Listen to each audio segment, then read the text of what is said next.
So good evening, Roundhouse. How are you doing tonight? All right, I know what you're thinking.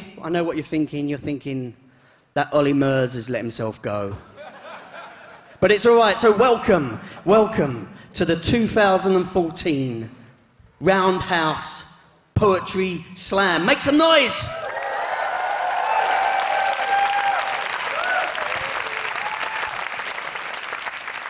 All right, so yes, it's in the main space. I think that deserves a little bit of noise. It's in the main space. Poetry to 500 people. Not bad, eh? Not bad at all. We're getting there, And also, it's being live streamed. I don't know where the cameras are. Where are the cameras?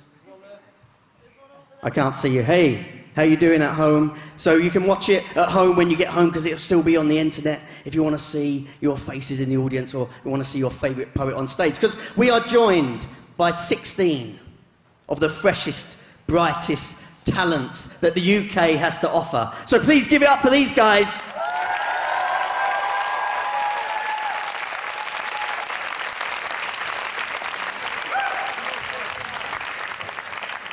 And they will be telling us two poems. They'll be telling us a poem in the first half, and then there'll be a break, and they'll be saying a poem in the second half. And those poems will be judged.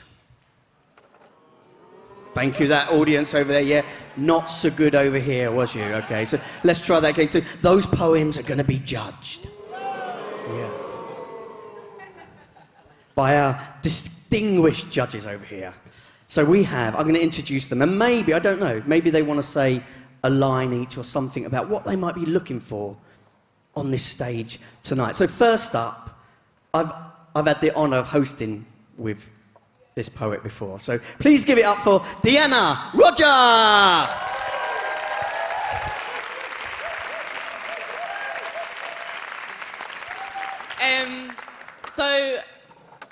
For this judging stuff, I haven't briefed myself on this, but I'm just looking for poems that make me feel something, that I can see that there's a transaction between the poet and the audience, and that they're really feeling it and embracing this moment.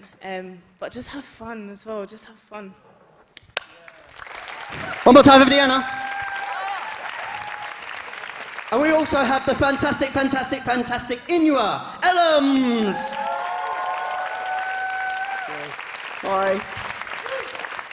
So, I don't know if you got the Metro today, but there's a little advert for tonight, and that was my face in the Metro. It's okay. Sorry, I'm joking.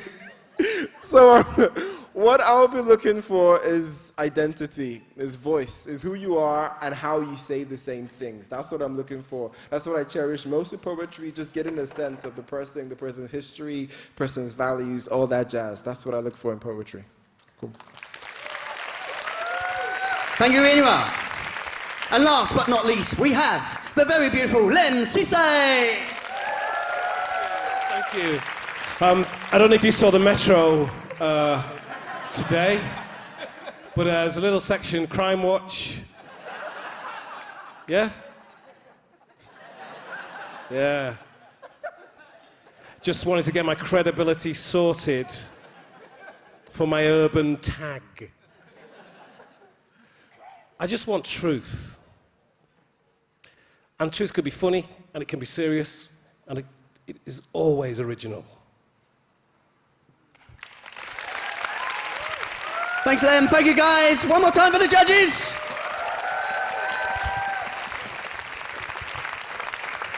So, at the end of the night, someone will be the 2014 Roundhouse Poetry Slam Champion. And they will also be given one of those beautiful awards over there. I don't know if they're lit up enough to be seen, but they also might win the Colin and Helen David Prize, where they can, have a nice cash amount to go off and download some music rather than doing it illegally or something like that. So that's where we are. But if you're here to see someone in particular on stage, just give me a little round of applause. Okay, cool. So there might be someone on the stage who hasn't got people in the audience, looking after them, cheering for them. So what I'd like you to do is always cheer a little bit louder for someone that you haven't come to support, okay? So that all the love is coming this way, and so that they feel all part of this on this beautiful stage, because they're going to be nervous. It's a big space. So, just send all your love this way for whoever comes on the stage. Okay? Can you do that for me? Yeah. Okay, I'm going to get this going. I'm just going to see the sort of energy that I want when someone steps up on this stage here. This is the kind of energy I want. So I'm just going to go to this guy down here, sir. What's your name? Chris. Chris, you're going to be the catalyst, okay? You're going to start... is it you? You're Chris? Okay.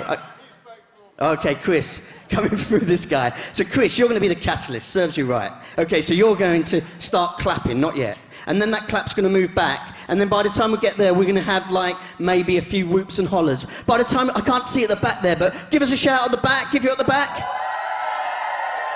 All right, so when we get to the back there, we usually, we'll have some Mexican waves or something, yeah? Okay, Mexican waves, and then we'll bring it down, and by the time we get down here, we're usually doing cartwheels or taking our clothes off or something like that. But, do something original that I haven't seen before. So, Chris, start clapping for me, sir. Okay. Let's move that clap back. Let's have some whoops and hollers there. Mexican waves at the back. Let's bring it down. Do some cartwheels.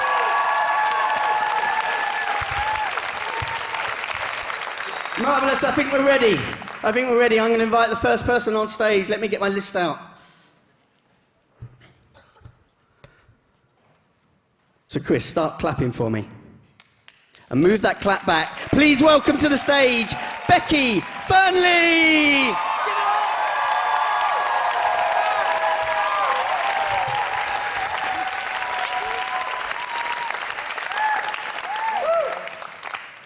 Hi everyone. How are you?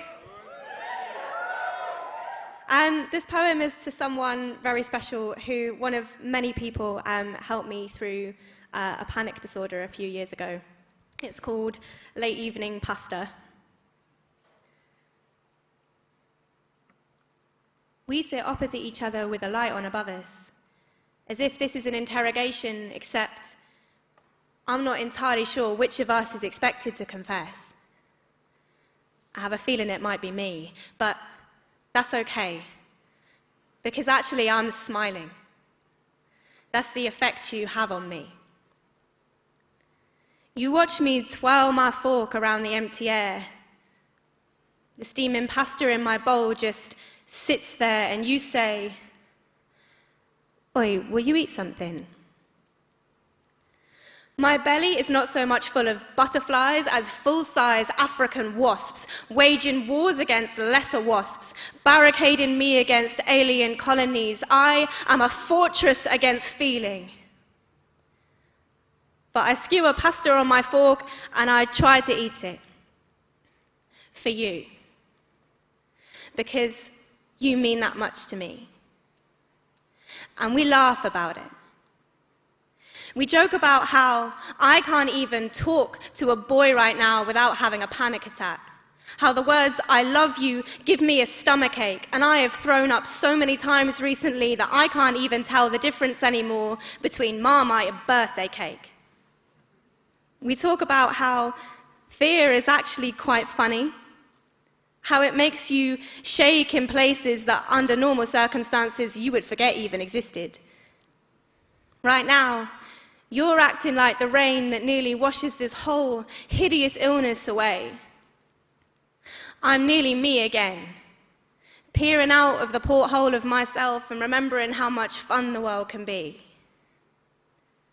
We drink Prosecco, the cheap stuff, because you're a student and I should be on the dole, but I'm too proud. Right now, I'm self-employed, but I'm also fresh out of uni, so this is actually code for I've got sod all work and I'm not willing to admit it to anyone, least of all myself. And I don't remember anything else about that evening, only that I cradled my belly as I left your flat, as you hugged me tighter than usual and said goodnight. And I couldn't stomach the food as the panic set in and I was sick again, outside the off-license into a bin. I kept thinking how sorry I was that I'd let you down, because you told me to eat it, and actually it was really good pasta. I cried myself home. And years later, you would tell me how you watched me over family dinner, crying silently as if I'd opened a door out of myself and just flown away. You told me it made you believe in a soul, the way mine could just come and go and leave the rest of me aching for it to come back. I will always remember that. The same way I will always remember that journey on the train, how you came to get me from Liverpool Street and took me all the way home because I was not even strong enough to carry myself, how heavy I must have been on the shoulders of my family. And I know how strange this must sound, but despite being born 18 months later, you were always so much older than me. It should have been you starting school while I army crawled through compost heaps and scrambled through mud, with the way you played school teacher and I had to sit rigorous pretend examinations, which actually really did prepare me quite well for later life. None of the other kids had exam technique like I did, but then none of them had 7-year-old you standing sternly over their shoulders. And sometimes I look back on that year and feel small at all the things that could have been, and on how that fog closed over everything I tried so hard to see. Because in the end, little sister, actually it was you that rescued me. Thank you.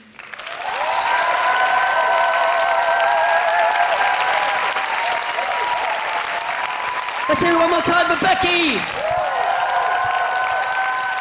And let's keep those applause going. Let's keep those whoops going. Let's have Anita Barton Williams to the stage. Give up for Anita.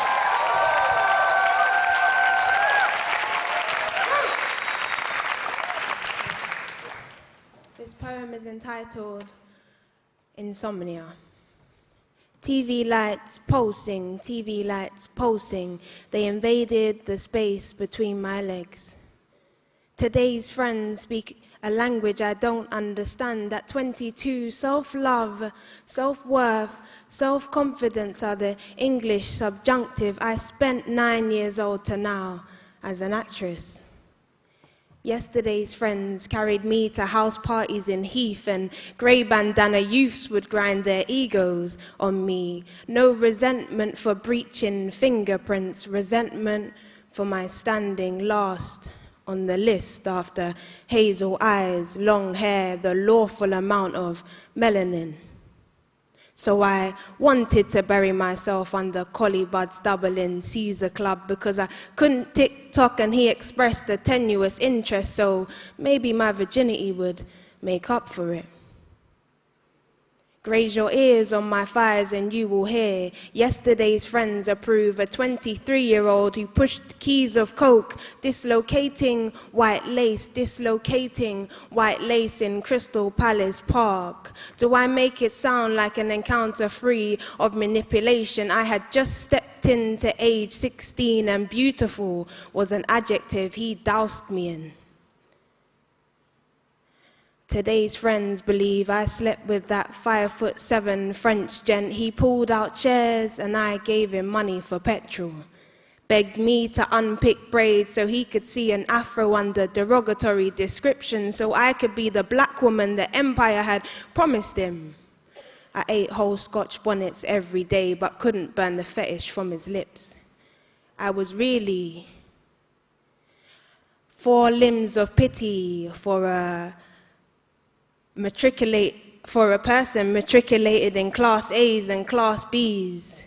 He slept on a mattress in a kitchen. He slept on a mattress in a kitchen. I was his mistress, and he gave me free bags sometimes, and adverse free. And then there was him. I placed him under what I saw through bleached eyes. He told me if that test was positive to find welcome in single motherhood. He recycled my mum's house and some coronary arteries. I told today's friends that he was like the smell of fried plantain on a Sunday morning. Round up to recent, he spat kisses on my face, claimed my body with thigh strokes in front of audiences. How much was I worth? How much was I worth? A dime bag, $10. TV lights pulsing, TV lights pulsing. They invaded the space between my legs.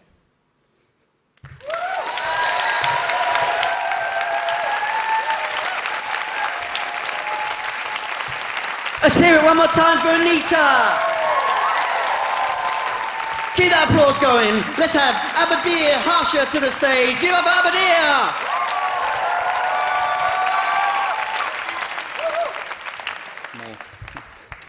Cheers. Yeah.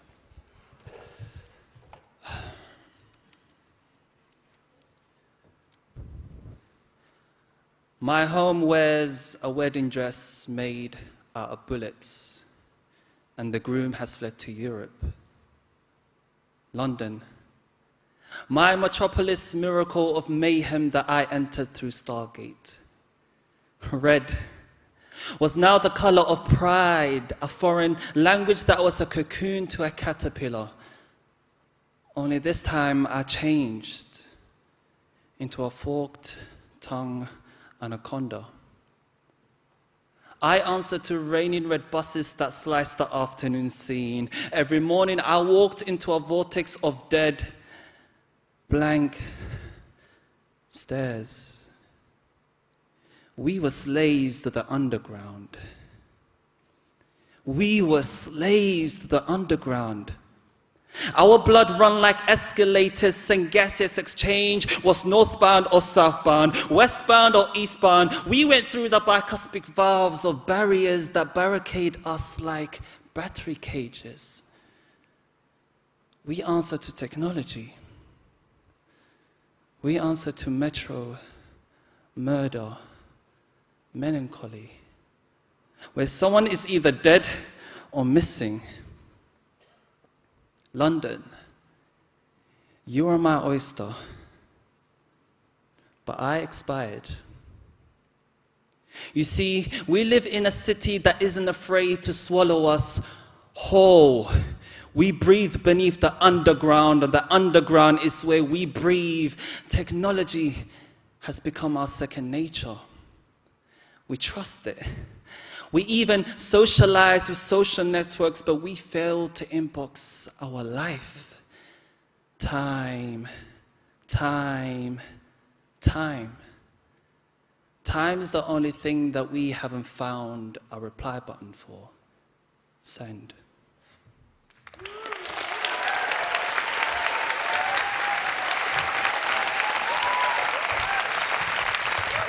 Say it one more time for Abadir.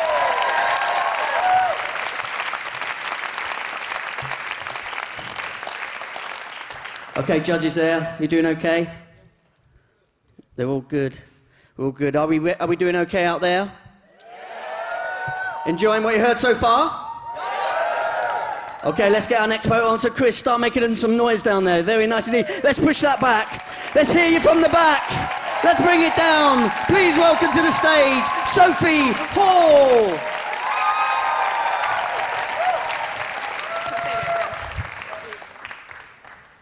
Hello. This is about working in an office. It's called Office Drinks. We got new mugs at work today. They have our names on them, underneath the company logo that snakes around the rim. The office is beside itself with hysteria and wine. People are singing Disney songs. The clock reads 9:30. Oh, what a day it hasn't been. Another brand new cavity spread across the meaning of the word humanity. Another email, which is not an email, but a cat wearing a tie, then another and another till the earth burns down and dies. Suddenly, it's getting colder, and the sky outside is darkening. What's this, the rapture? No, I wish. It's simply Paul from marketing. Paul. Rolling across the floor like a Robot Wars antagonist. Paul, with his personality like an oceanic abyss.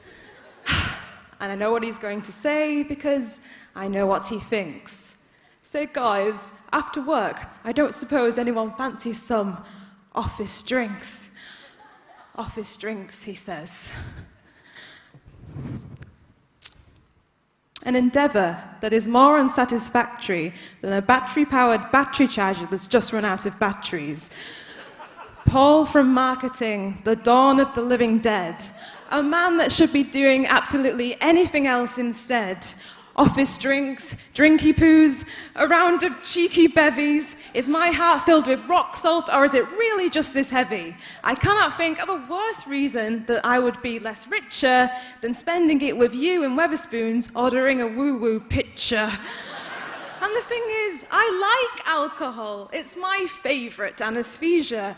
But drinking it with you is like going to the Mona Lisa with One Direction or someone else I hate, or watching Schindler's List on a first date. So why is it we do this? Why keep up the charade? Why yet another Southern Comfort mixed with lemonade? Why are we in some sort of Shakespearean production where we pretend we're friends and bond over a luncheon?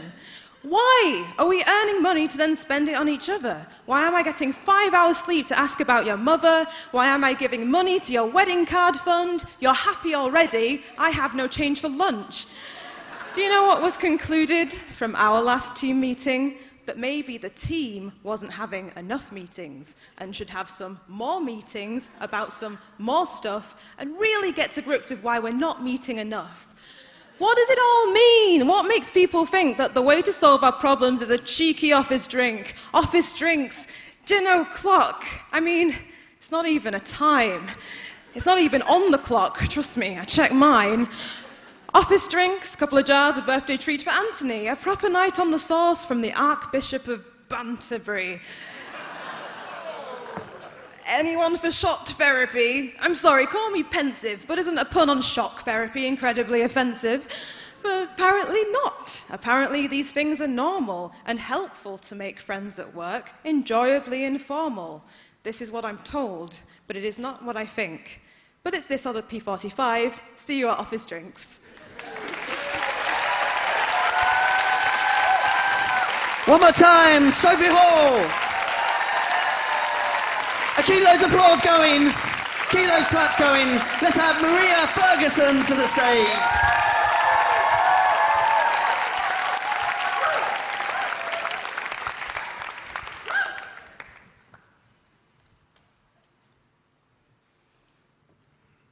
All right. There's a few here.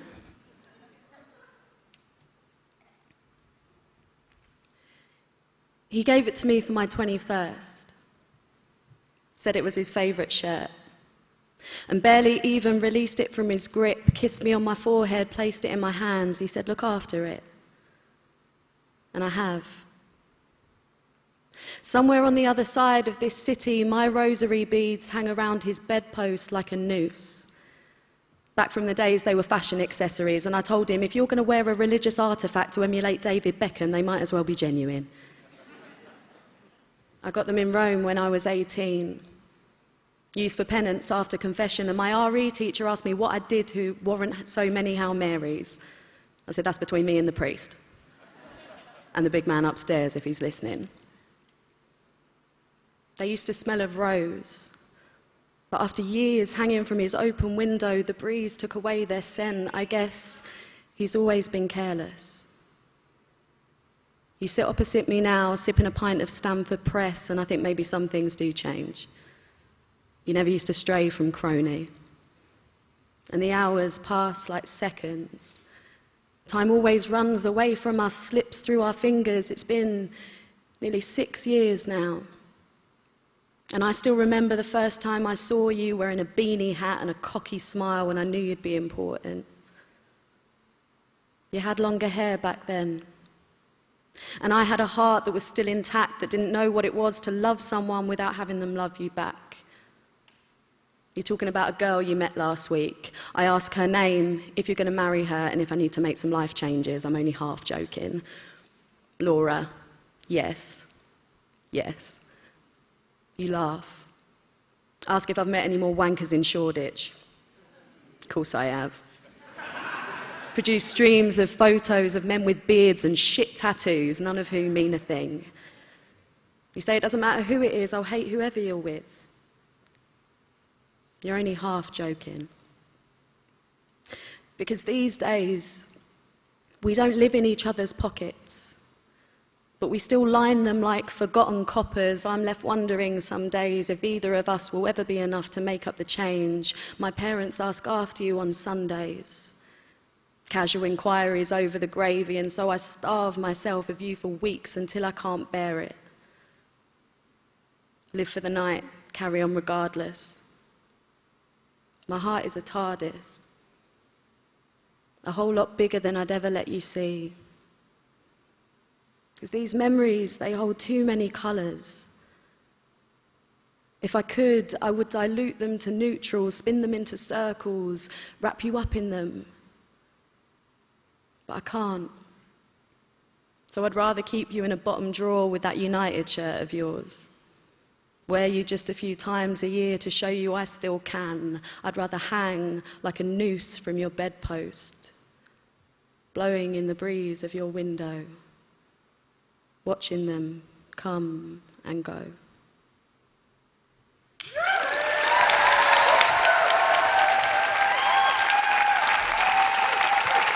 One more time for Maria. Let's keep that applause going. Let's keep that love going. Let's have Tommy Sissons to the stage. Give up the Tommy.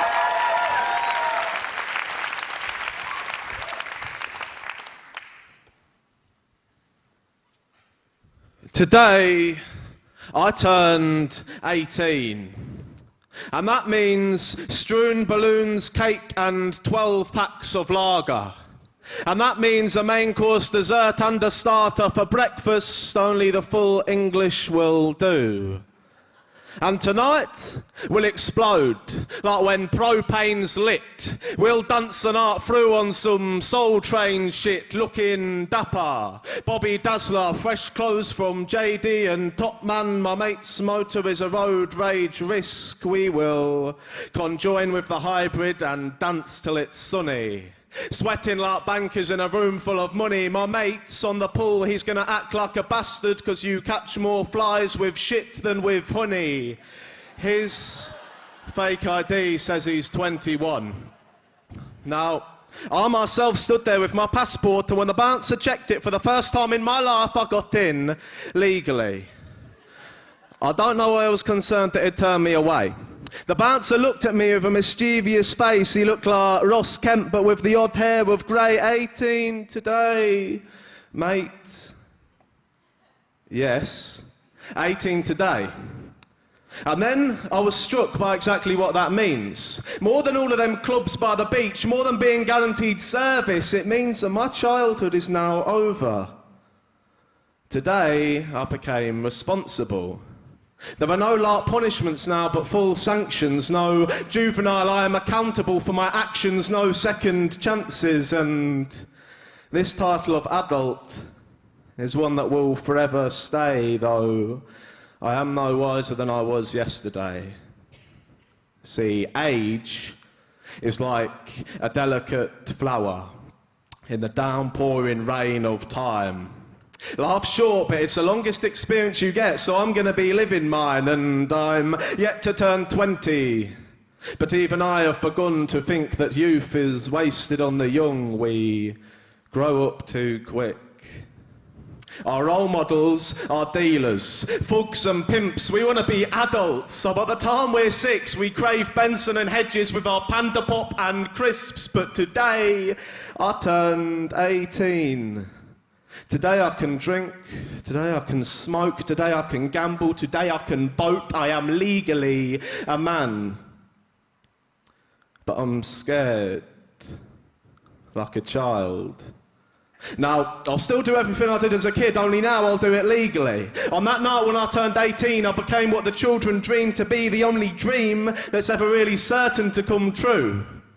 On that night, we shared the same drinks and dance floor, but we lived in different worlds. I groom and maintain the run of my time, while my friends ride it in prison cells. See, age is both the biggest buzzkill and the biggest excuse for fun. Because when we're young, we can use the excuse we don't know better to get away with whatever we want. And when we're getting on, we'll blast modern songs that we secretly don't like. and drive around all night having a midlife crisis trying to be 25. That is what time does to you. Yesterday I was a rebel without a cause. Tomorrow I'll be round the bend. Today I turned 18. Today I turned 18. Cheers.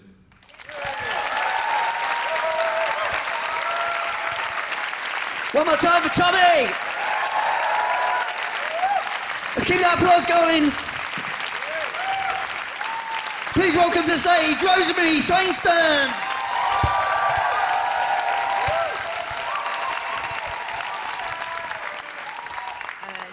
Maybe a little bit higher. Thanks. This poem's called Coiled. Competing over wisdom teeth, my sister and I both decide to be grown up. She thinks mature is publicly displaying older men. Friends furnituring our house till 5 a.m. Smashing the kitchen door in a Guinness rage, mum's tears spread like broken glass. On hangover days, grappled in bear hugs, I remind her that family body knits us together. But she unpicks us from her skin, pinboards mum's worry lines with court notices. Not her fault. She knuckled us the blame in our faces. Jeremy Kyle's days away, snorting her future of toilet bowls. Mum's head sore from hair pulling. We wrestle with soap for her to wash at least. But she plate breaks in fuck-offs, smashes her phone against the kitchen wall, fracturing our pleas down hallways, and leaves. Our mouths are open doors, watching nails shrink to time pass. We wait for the sound of her keys. Huddled in her oversized jumper, threadbare, I promised to repair where she's worn thin. But peeling my eyelids round cul-de-sacs, realize she's not returning. My sister swallowed a stomach of pills. Drenched out, she'd inherited depression. Watching her coiled in sleeping pills, I bite my fists, unable to reach as the room stagnates around me. Grandma's crucifix hung over urine bags. Solace in grubby toilets, my tears screaming through door cracks as we have nothing to say. As clipboard personalities tell me she'll be okay when the only sign of life in the room comes through windows. I cling on to her like monkey bars, so she won't slip away. Art therapy ends early. I tease, her painting looks caveman, as we learn reasons to breathe together. The space between our ribs feels thin, but it's growing. Thank you.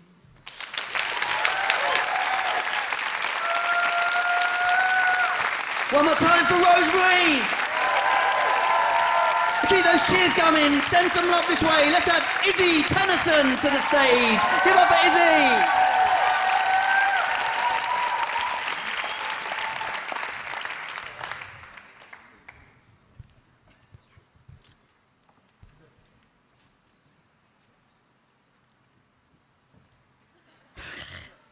Hiya. This poem's called Creep because it's a bit creepy.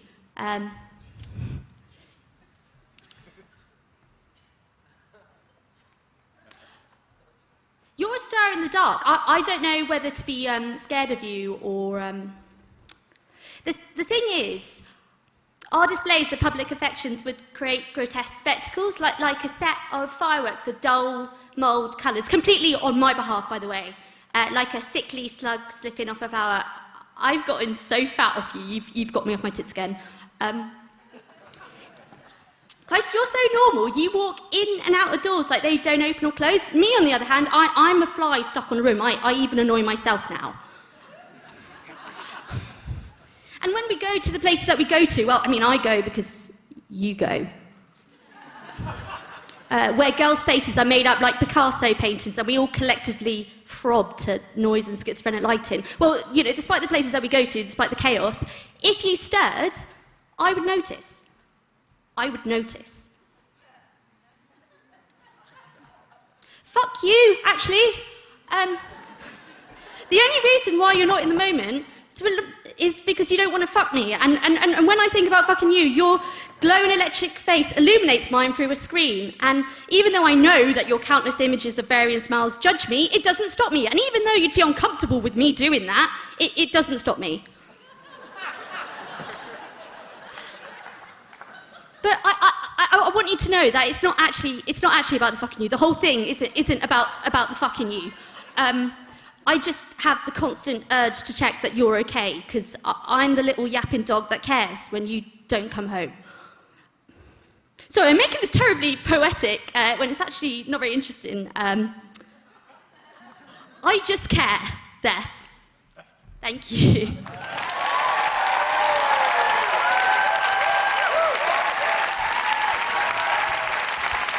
Cheer on, what's up, Izzy?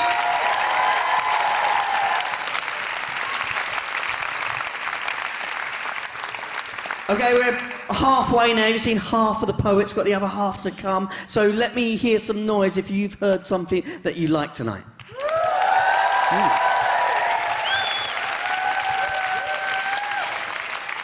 Yeah, I can see someone there with their iPad out stealing some of the lines. So yeah, don't do that. That's my job. Anyway, so let's get it on. Let's bring the love back onto the stage. Get our net artist on. So yes, Chris, well done, my friend. Move it back.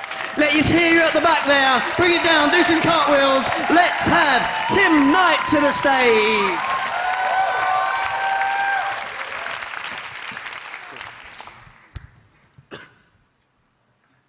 We're all addicts. Just to different things, be that cigarettes for £4.72 or the casino sweats you sweat whilst betting on black or red over roulette tables or blackjack decks, or the feeling of clammy palms belonging to those hands pulling the arms of the one-armed bandits that sit in the hallway of the southbound Watford Gap service stations. You might be addicted to syringes, knee-deep in limbs, searching for veins that cease to exist, or hidden back alley encounters with trousers down to your ankles, or you might prefer the bitter, bottom-of-the-can backwashed taste of a Tesco lager can. One of a six-pack you bought yourself as you watch the end of Pointless Alone for the 7th time this week. Or you might be addicted to the sweet satisfaction of a box set binge, an Orange is the New Black overdose, or an eye-open comatose evening spent in the House of Cards. You might be addicted to West Wing syringes pushed into Father Ted veins, or back-to-back Breaking Bad episodes watched in one long afternoon chain, or the streaming illegally of the green gold that is the Game of Thrones because you can't wait for Sky Atlantic to show you Dragon's Death and Tyrion Lannister kick some Stark ass. Now, last year, I was addicted to an East Coast seaside penny slot machine called the Circus Big Top. And with flashing primary-coloured lights, it tempted me in like every primary school child to sponge cake and custard served on a Thursday lunchtime on plastic plates. The Big Top took my pence and turned them into less pence I started with, sometimes winning me a cheap gift or a small screwdriver set I haven't used since, and after 10 minutes, I was down £1. In order to play on, I broke into a tenner, which allowed me to push more pennies into those slots, watching them run down into the belly of the beast so I could feast my eyes on the copper magic that occurred when pennies fell onto other pennies that pushed other pennies onto the sliding battlefield below. And when my money was gone, my wallet empty, my bank card blown, I simply gazed as the pennies advanced slowly to the edge, where some dropped and some stayed put, and my stomach dropped and my body stopped.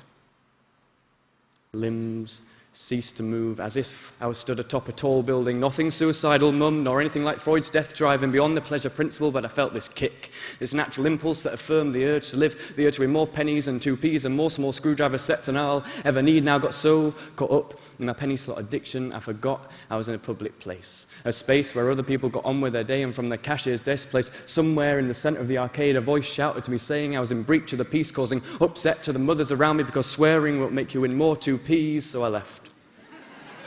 Hands in the air, a loser on the beachfront of Filey. I was a defeated penny slot gambler who upset day trip mothers with foul language when he lost money to a machine made for kids. I had two options. Head back to my six-pack of Tesco lager and try searching for a pointless answer in the famous Stevens category, where my only drunken guess of a brief history of time would land me a score of 52, and that'd be me out of the game, no pointless trophy in hand.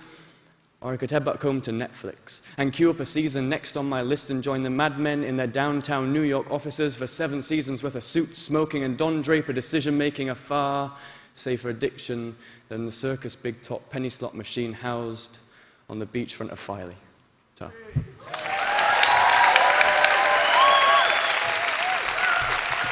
Give it up for Tim. Keep those applause going. Let's have Caroline Teague to the stage. Give it up for Caroline.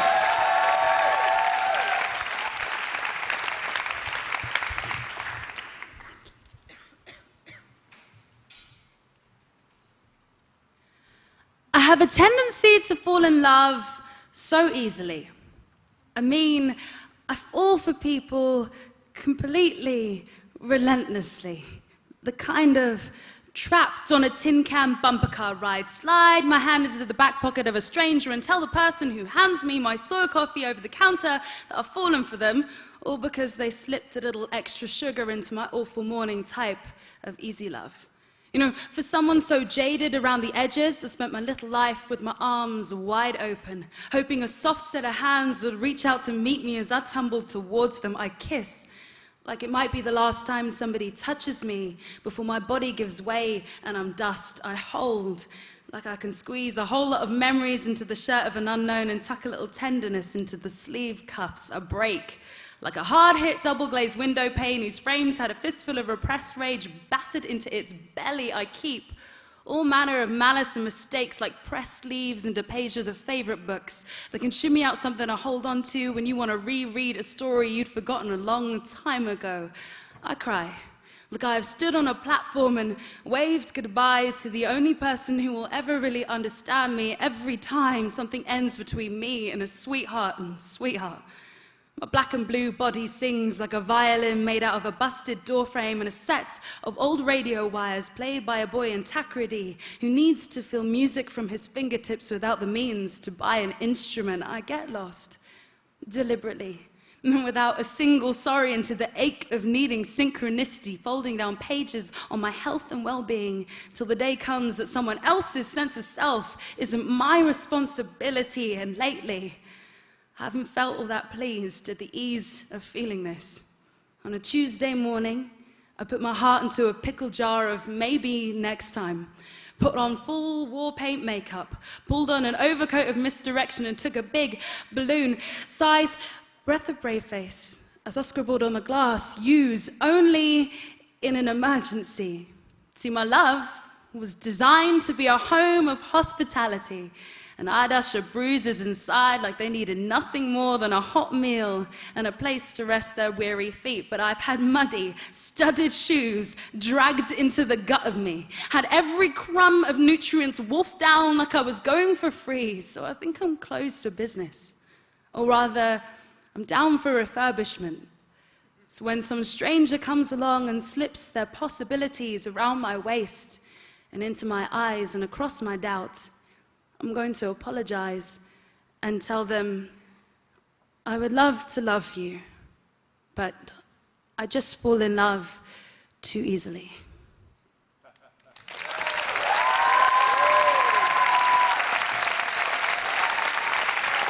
One more time for Caroline. Keep those applause coming. Let's have Kelly Bianchi to the stage. Give it up for Kelly. I have never once felt that I should apologise for my size, nor that I should be shamed for eating chocolate or the circumference of my thighs. It's just that I'm a full-fat latte, kind of big, kind of chatty kind of girl, who's got no apologies about that caramel swirl that's nestling in my bag. Because in my eyes, caramel's full of sugar, and sugar isn't bad because I can still run for the bus. And caramel cheers me up when I am down in town eating my 5th Chinese. I find life is much better when not counting calories. And it's not that I gorge on sweets, spit gum out until receipts and banal treats till my wobble has gone and I've got nothing left to gobble on. It's just that I've got more important things in my life than low-fat ready meals, and who cares about putting a few more pounds onto those already overloaded heels. It's more that I care about the environment or who's going to pay my share of the rent. You see, I've got a man who loves me, needs me, sees me for far more than the label in my jeans declaring the inches on my hips. And as another bar of dairy milk slips its way past my lips, and tell him that I love him. And what more do I need than a man with great taste, even if he can't fit his arms around my waist? It's just that, girls, you are beautiful, unique to all, and there's no such fucking thing as a one-size-fits-all. More fool you if you believe you need to be thin to win in this life, because I'm standing before you, and I'm no size 8. But lately I've been feeling 10 feet tall, enthralled by the power that my poetry brings. It's like I've got music and magic in the clinking of my rings, and who cares if I've got bingo wings? So I stand before you with a message, and it's not just eat that steak, down that shake, drink that chocolate milkshake. No, it's about respect and consideration for the role that we take. Because girls, we're all together, and there is nothing in between. As I stand here before you now, your size 16 beauty queen.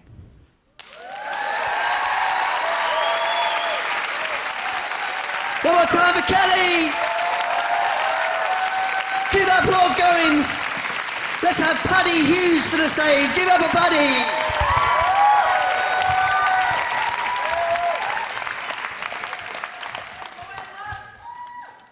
It's getting late and I stumble home. I stumble home alone. The battery's dead on my shitty phone and I can't help but feel that I've outgrown these kind of nights. Fist fights and laddered tights, evenings of maybes and mights. 3 o'clock and the club's still open, no chance of eloping, so I stumble home. I go the long way, the other side of the block, and before it's too long, it's 5 o'clock. Where has tonight gone?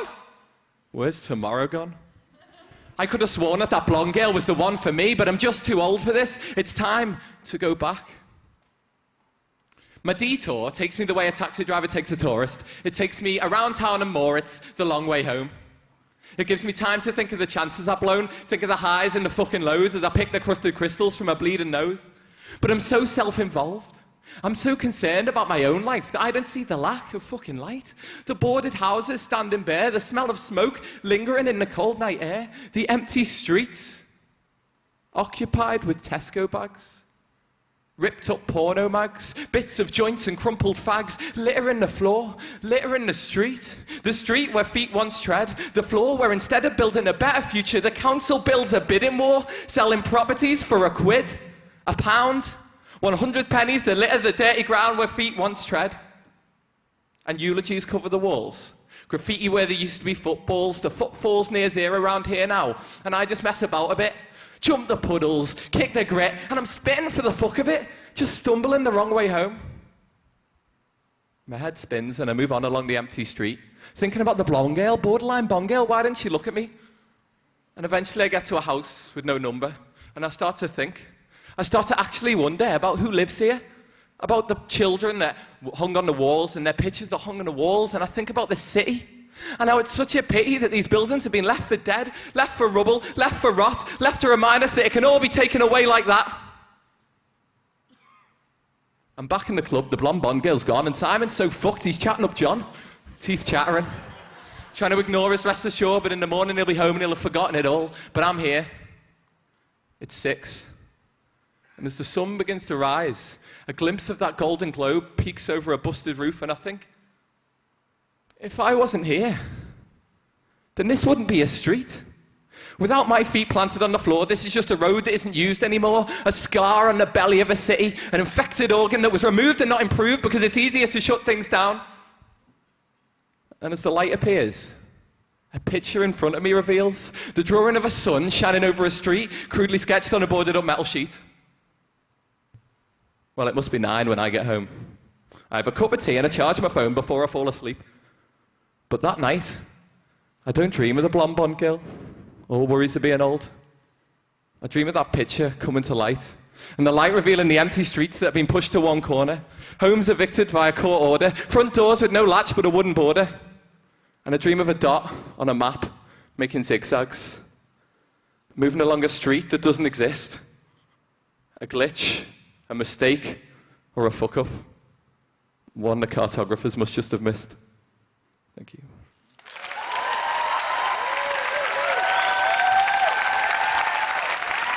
One more time for Paddy. I'll keep it coming this way. Let's have Anisha Collins to the stage. Give it up for Anisha.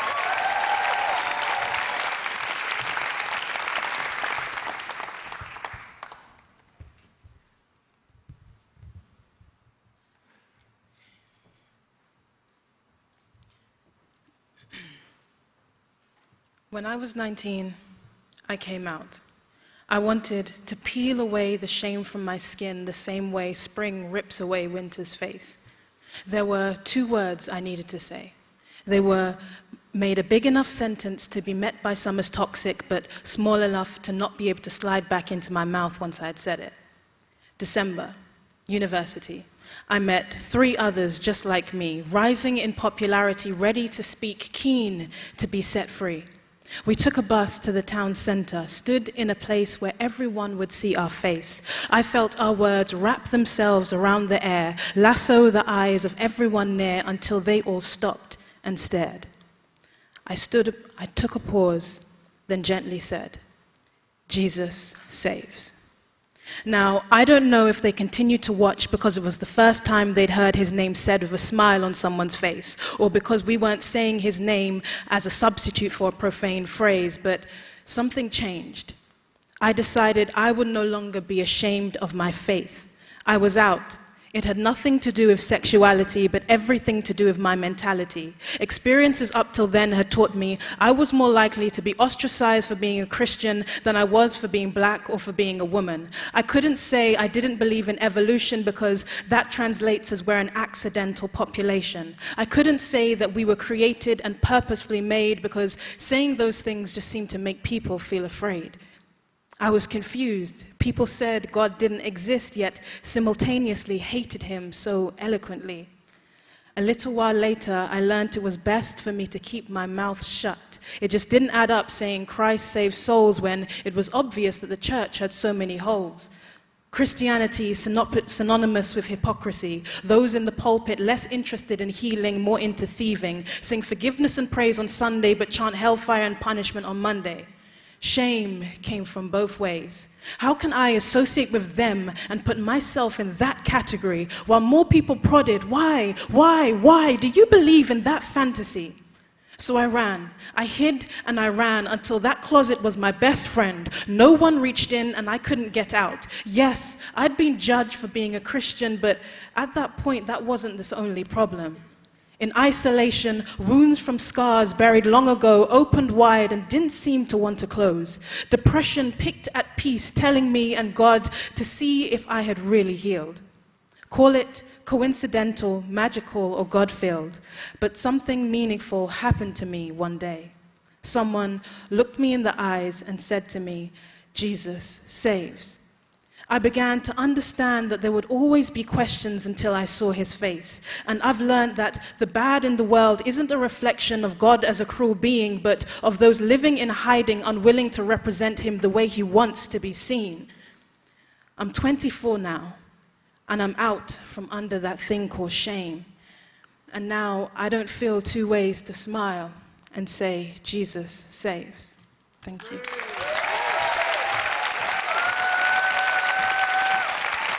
One more time for Anisha. I'll keep it going this way. Let's have Sophie, Vanilla, Robbins. Give it up.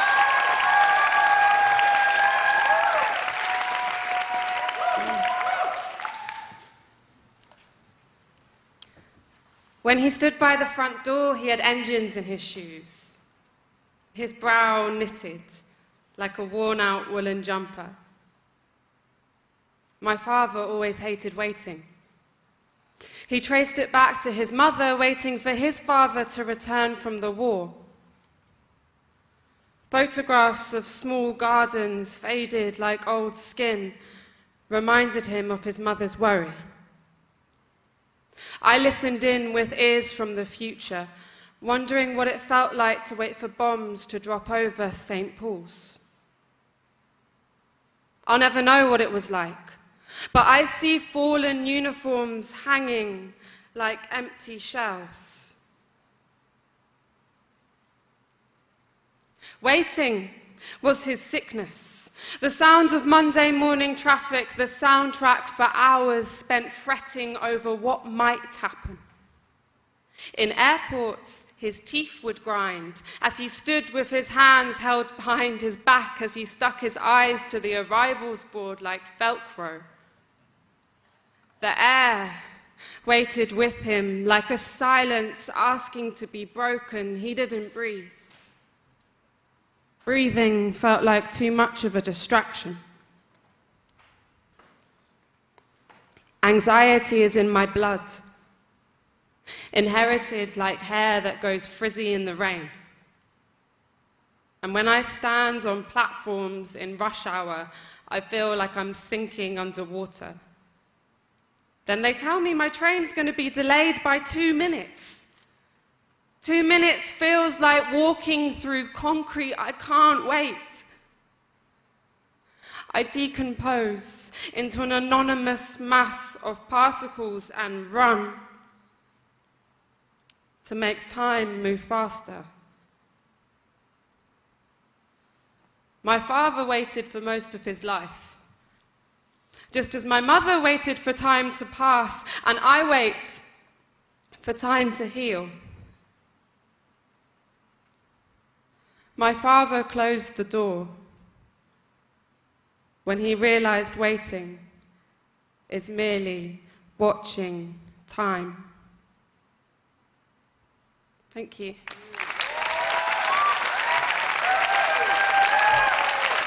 One more time for Sophie. Keep that energy coming this way. 2 more performers left. We've got Joel Alterson to the stage. Give up for Joel.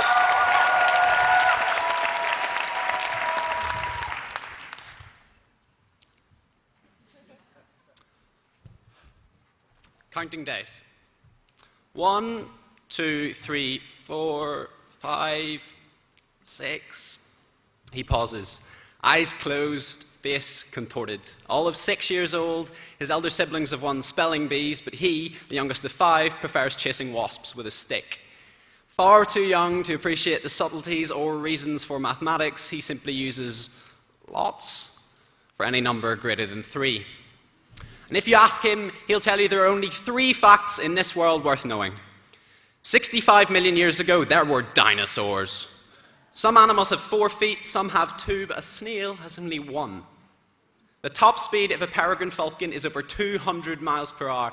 He's known that since he was 5. When he gets home from school, he watches TV until 5. What did you learn today? He tells Mum what he and 3 friends built in the sand. She tries to smile, knows he'll grow up all too soon. This house has more echoes now.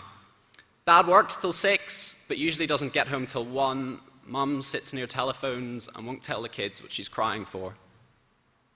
The men of the house dig the garden for buried treasure and burying secrets. The youngest is 5 centimeters down. Sure, he'll strike dinosaur or at least China one of these days.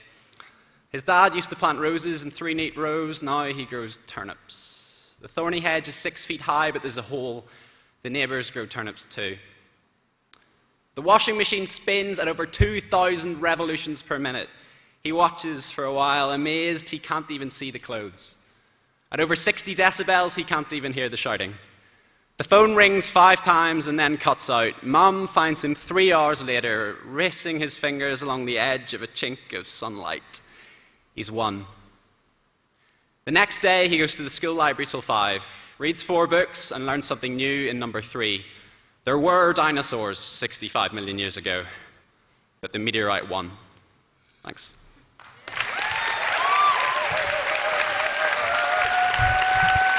One more time for Joel. And please welcome to the stage our last performer of this half. It is Vanessa Kasule. Give it up for Vanessa.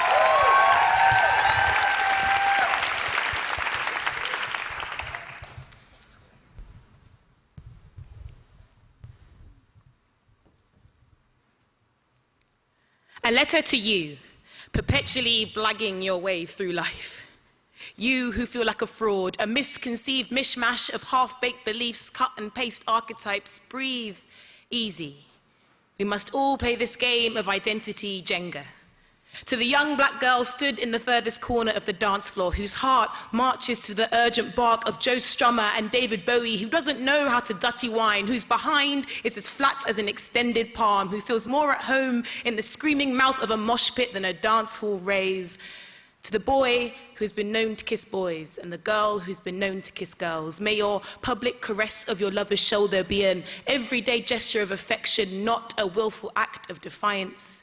To the boy in the pink tutu and the girl in the Superman costume and the he, she, almost not quite delicious anarchist in-betweeners who refuse our pronouns and prerequisites so we know what it is to choke on the trapped air of ignorance.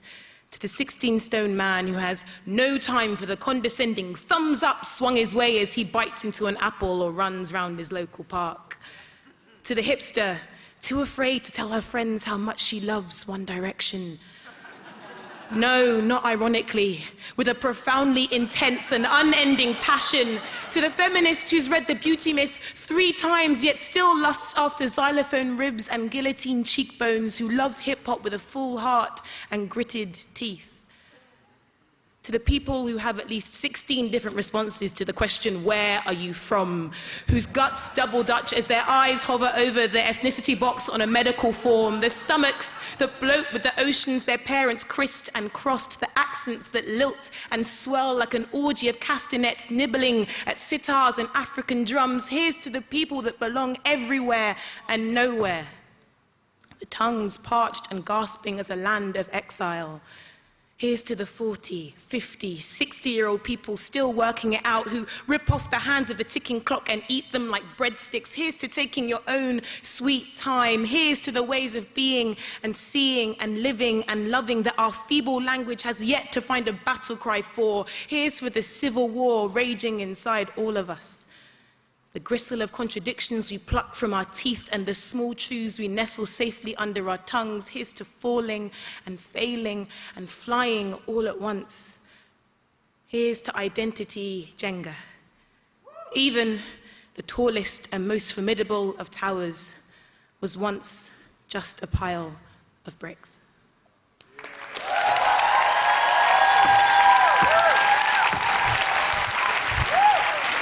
One more time for Vanessa.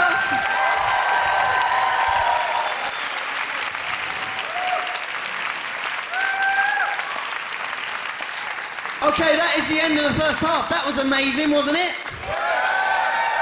Okay, so now you've got time to, first of all, let's give all these guys a big round of applause for the first half.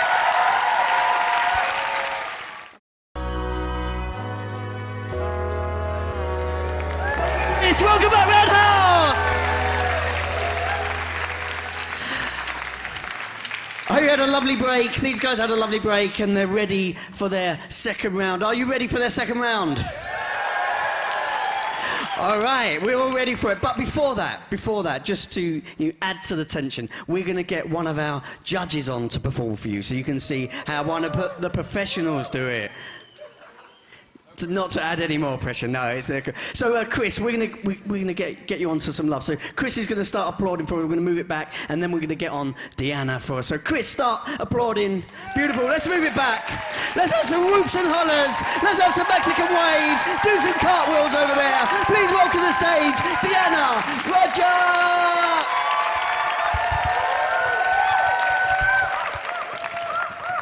Colin. Hi, everyone. So I'm going to keep this short. I'm going to do a few poems. I want to be your mirror. So I see what you see. You see what I see, and all I see is you gazing at me. I want to be a debilitating disease. Make you weak in the knees, but bless you when you sneeze and miss you like a ghost misses form when you leave. I want to be the big issue, man that you give 252. Compassion's material form once held by you. Smell like you. Be the scent that you apply, provide the glisten of desire that resides in your eye. I want to be your bed, your sheet, your pillow and your cover, the one that you smother, your bedtime lover, comfort in the form of a significant other, your cocoa butter. Invade your pores with the cream of me.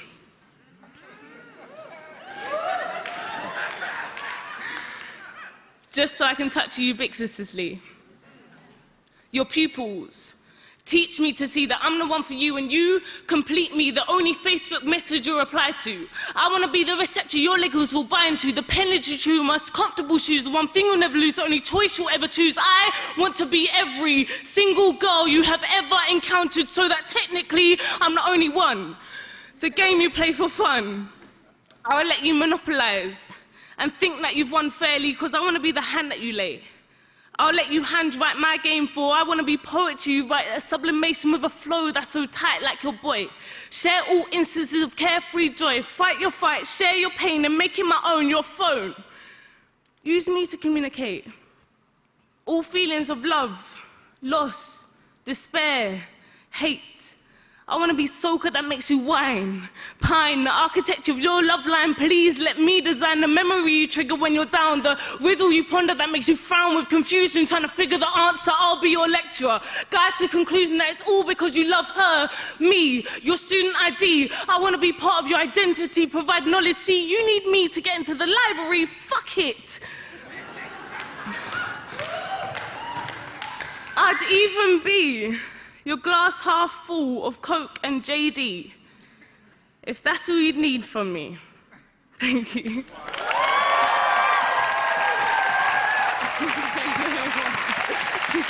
I had so much fun performing. You guys are so lucky. Thanks. So I'm going to read a couple of poems from this book, and then I'll do one more from the dome.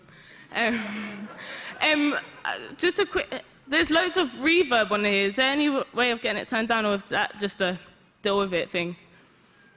It's fine. My poems taste like you, so I don't hold them in my mouth. My poems read like you, so now I don't hold them in my eyes. My poems write you, so let go. Silver focus. I can't remove his face from archives buried in the dark dust of battles only important to locals. He is triggered by mixed-race men who wear their sleepless nights on broad shoulders. Their eyes are always the prettiest. Their irises kiss skies to life when they wake, and when they die, their eyes are the last to close. They have the hands of drivers, the type used to gripping and letting go. They are not strong hands. They are hands that forget to greet each other. They don't know how to hold without power, how to hold without blood. His hands held me, and I felt the space our bodies battled to hold. The repellent nature of war, the wounded lost in the space. Those hands never felt safe. Their porous nature riddled with dormant pits of fire. He never lost his temper, he never had to. The guns do the frontline firing. He is archived in the battlefield poppies don't grow in, where white flags aren't clean enough to raise, where tortured moments are captured in the prettiest of eyes, like distance doesn't exist, like life remembers space, like I remember him. I am frustrated by my hands, only two, and my legs not working properly. How the hips hurt with steps, up steps. My knees crack from kneeling. My shoulders and back knotted and solid. My neck shrunken. Terminals. Tonight we will visit a dead man. We will pretend he is alive. We will smile. We will try not to show pity. We will talk of our pasts. When asked about our present, we will leave out the best parts. Our futures will not be spoken of. They do not exist here. We will be alert to any hint that we should leave. We will pretend we don't want to. We won't want to. We will wish to stay, to see the peace cover his face finally. This is not our right. We will leave. I will avoid the eyes of his wife. She is too alive. She knows this, and I don't think she will want to be reminded of her life. She will be tired. She will be exhausted by smiling. Her barriers will remain high. She will feel damned while I sat by her. He is not dead yet. I do not know what to call him. He is at the terminal. I hope it will be delayed, but delays are stressful.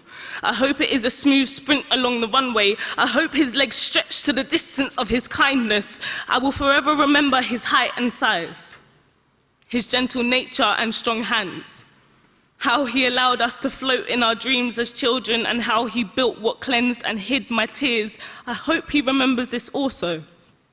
He probably doesn't. I may hum the Puff Daddy song he'd sing on repeat. I miss him more than my dad. I miss my dad because of men like him. I am missing a man I haven't seen for years. This is not unusual. Men in my life are usually terminal, about to leave, whether they want to or not, whether they should or not is not the point. I am used to waving. Tonight I will wave with both arms.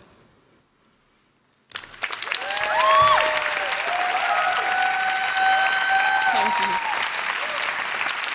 Lem said to us that we should take the applause.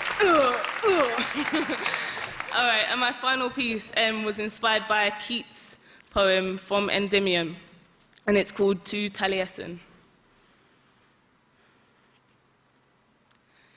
His eyes contain a universe. His pupils, black holes, pull into the freedom of no thing. Beauty belongs in a simple being of him. His beauty could never pass into nothingness, because his beauty is in a blessing of harvest and a curse of drought, the muscle of proud mountains and the reflective depth in buried lakes, the shallow tips of waterfalls and icebergs, the sea, the surge of waves, the thrashing of fish, the storms of sand and snow, the scent of breath from flowers' lips. His beauty is tucked into the circumference of the earth, the battered corners, the stitched seam line where blue meets green. He sees the season's elements and holds arms up, palms wide to greet them. A passionate embrace with summer, a hasty shake with winter, a blooming smile for spring and a court for the fall of autumn. His beauty is in the hush of the old trees that keep stories rooted in the freedom of the sky. Coarse trunks, stabled by time, swayed to the excitement of new leaves that leap courageously and float in current winds. His beauty is in his music, his movement, his hand married to a lion's face and experience wrapped round his pulse, his dance, his art, his disregard for perfection within perfection, his liberty to begin again. The chaotic cohesion of shapes and patterns, the recycled existence of inspiration, him. Sturdy, left behind tooth, dry shaven sideburns, curls that turn to fire in showers and lashes that lay like lazy wishes, timeless smiles, forgiveness, spirit, the deeds that define it, peace. His beauty is in the defenselessness of sleep. It lulls my stare of disbelief and lifts my gravity from its intention to distribute it across him, across his plains, his lands, his mountains and oceans, and like eagles and sharks, sights are high, for his eyes are the blue cloaks of this earth's universe, and each pupil harbors an insatiable depth that takes light from everything and replenishes it as each blink gives birth to a star. Each tear wipes clear the dark fear of no thing, for beauty simply belongs in the being of him. Thank you.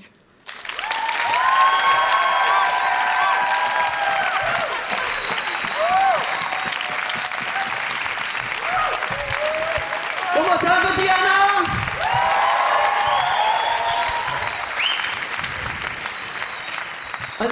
I think we can say a bit. Diana, you used to be part of the Roundhouse Poetry Collective, didn't you? So she started here doing stuff, and I know. You started what? Oh, okay, let's not get. Yeah, okay, let's keep it Roundhouse. Come on. Anyway, so on Tuesday, enrolment opens for the Roundhouse Poetry Collective. So if you're between 16 and 25, get yourself along, enroll on that, and you can do amazing things. So, yeah, one more time for Deanna. Nice job.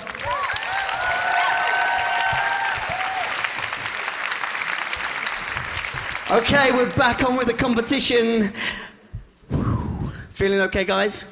Second round, I think they're comfortable with this stage now. So you've seen them all before. Let's get them back out here. I'm going to need some help from Chris. Make sure remember, if you see someone up here that you're not supporting, just give them a little bit extra cheer. You know, get all the love this way. So Chris, start clapping for me. And please welcome to the stage, Rosemary Swainston. Move it back. Mexican waves, bring it down.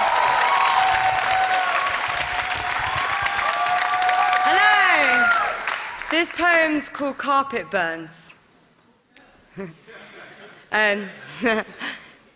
We meet in 4 a.m. conversation dregs.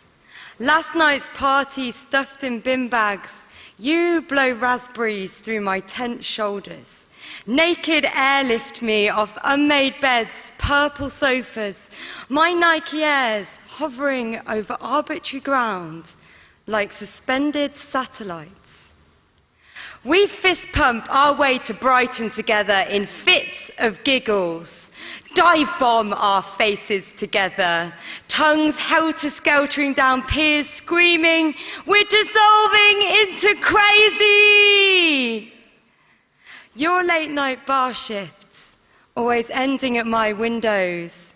I begin to confuse afternoons as mornings.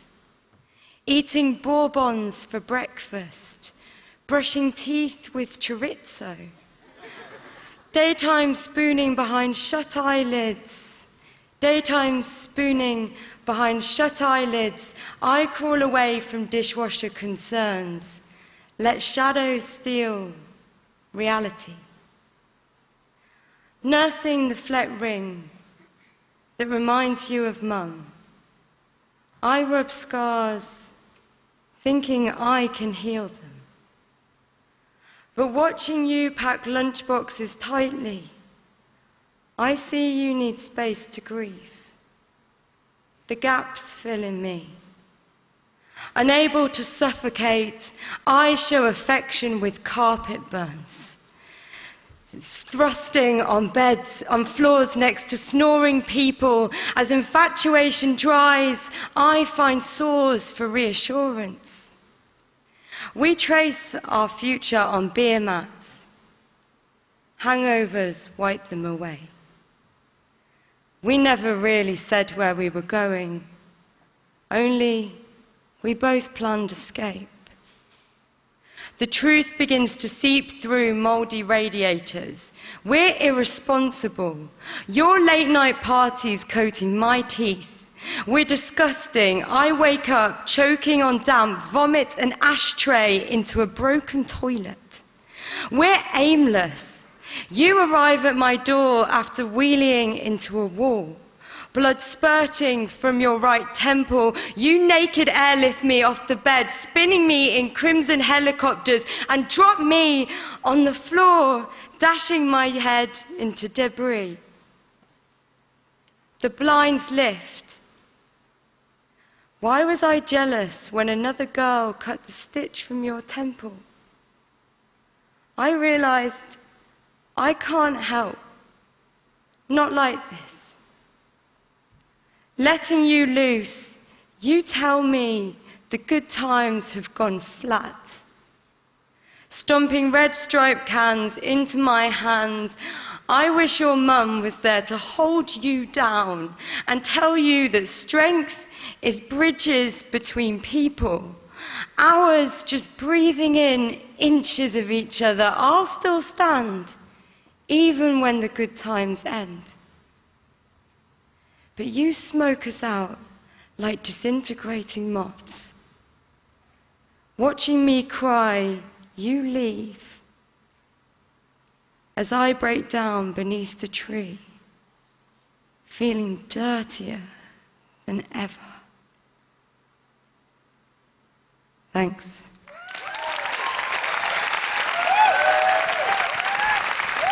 One more time to Rosemary.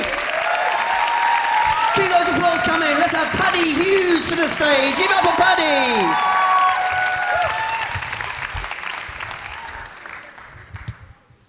So my gran don't remember much, but she's lived a life. Her wit so quick it could sharpen a knife, a homeowner and a widowed wife. But my gran don't remember that. And it's tough for us. It almost seems preposterous that her memory's clouded up like a cloud of phosphorus. Regular trips to the hospitals takes it out of us. She reminds me of them portraits we did in school. Lamps on bright, it's my turn to sketch the shadow of Mrs. Wright, an outline. A thread so fine she can't hold it all together. So we keep it simple. We gently tap on her thinking ring pull, because there's still so much inside, still so much she never asked, still so much she never said bubbling up, but she can't because she can't remember now. And she's still who she is, and she's still who she was. It's just that my gran can't remember that. And it's hard to grow old gracefully when you've forgotten how to make your famous pastry. Leek and potato, it's the best because I say so, and that's that, yo! But my gran's like a hermit crab. And she's crawled into a Tesco's bag, confused. Cat food, not spam, that's chicken, not ham. One day you're living, we're loving, dreaming, sleeping, then walking, then blam. A grenade in the hand, the fuse is blown. Another shopping trip into the unknown. But my gran still plays it proper cool. She keeps it chill. She's got way more hustle than the other nans, because she still makes the baddest and the illest flans. It just takes a little longer to dust the dust off the right recipe. A helping hand is a necessity now. And although it's tough for us, and it sometimes does feel too much for us, she's okay, living day after day after day, literally for one moment. I remember when I was younger, her being a powerful force, the captain of a well-kept ship, wooden spoon staring from the hip. And I remember years ago, I had really bad toothache. Like really, really, really, really, really bad. And as my teeth ached, my nan baked a strawberry pie. She left it outside to cool. And it was dark out. And the sky laying out in front of us like a big blanket. Like that big black blanket in the back room in front of the telly.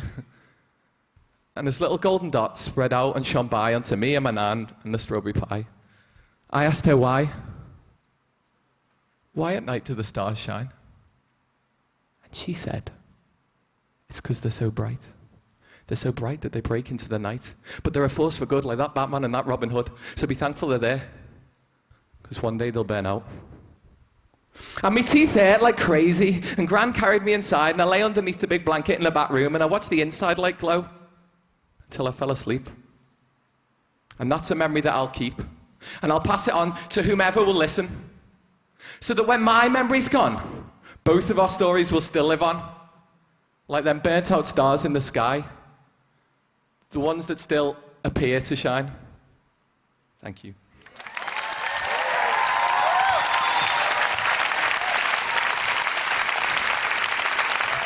Cheer again for Paddy. Keep that applause coming. Let's have Caroline Teague to the stage. Give it up for Caroline.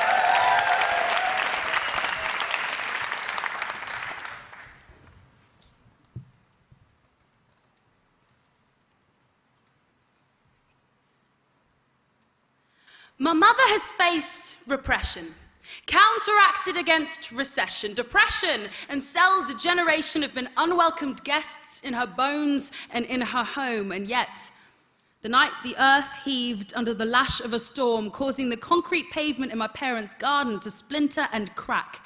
Roots protruded like broken fingers of a man buried alive and trying to claw his way back. This tree fell forwards in an inevitable defeat, and I realized this is probably the saddest metaphor that my mother had ever seen. All she had ever wanted was to be cushioned in the belly of a sleeping, loving beast. Understand this if you can, please. My mother is a wicker basket, all wings and wood, all woven together, tight-stitched, crisscrossed, tethered. My mother is tough touches.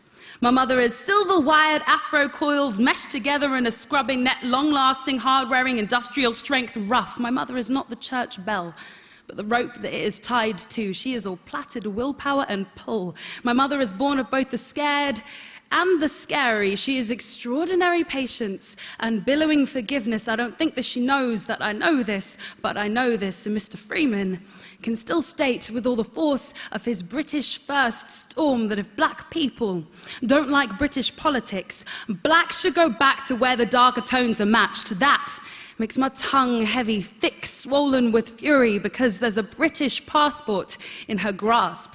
But the culture of 2 continents clasping at her heart, she fled the Gold Coast as a turbulent teen. She who worked any job offered to the darker the skin, the less valuable the soul. The fairer the sex, the less desirable the mold. She who bent and broke and backed, stacked hours and counted pennies, beating back the memories of her father's fists. Her list of siblings scattered far across the globe, but no, she never asked for help, nor took advantage of a system that granted her no safe haven save for a birth certificate to a place that never wanted her to feel like she was home. She can't listen to the poems on civil rights.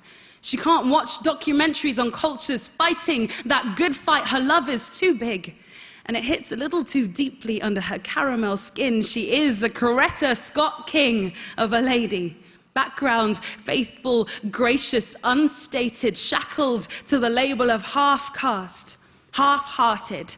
Black should go back to where black started. My mother tells me this isn't a new song, just one where the words have been twisted over the years as they are chanted, but still insistent that to teach forgiveness, you have to forgive them. So I forgive you. Freeman, Griffin, Sylvester, put it behind us. Bloom, Farage, Thatcher, bygones are bygones. Churchill and Powell. My mother's struggle has shown me discrimination holds no real power. Her footsteps for freedom still echo in the free. Her story has salted the earth underneath our family tree. So bring this new storm of intolerance to my doorstep. I urge you. You can't uproot my mother's roots when they are rooted in me. Thank you very much.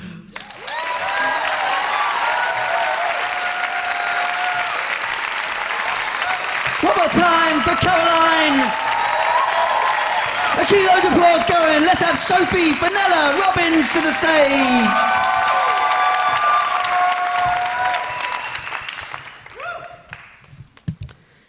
This is for anyone who's ever forgotten how to speak.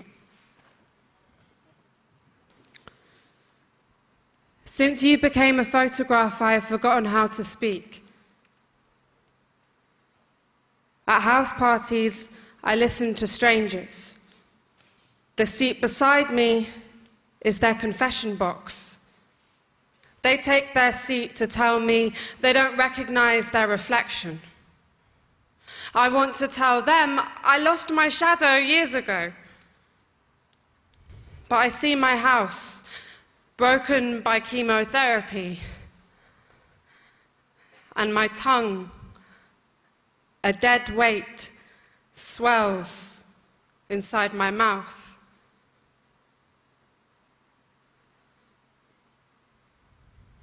I have listened to so many reasons why boyfriends don't understand their girlfriends with my skin made of wallpaper.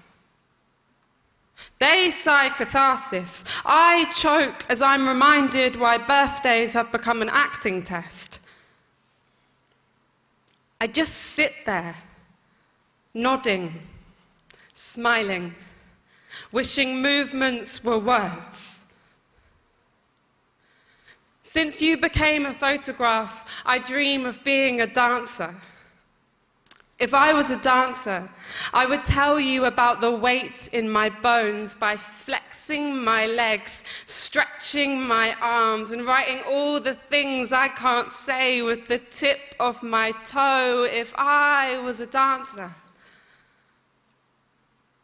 I wouldn't have to find a polite way to say, last night I dreamt my dad was alive, cooking pizza on Saturday morning. I woke up to the sound of my mother hanging his photograph by her bed, searching for the warmth of his body in the frame.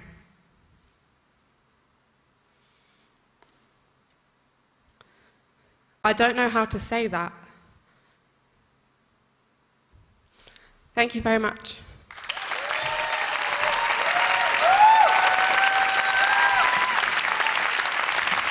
One more time for Sophie. Keep that applause coming. Let's have Joel Alderson to the stage. Give it up for Joel.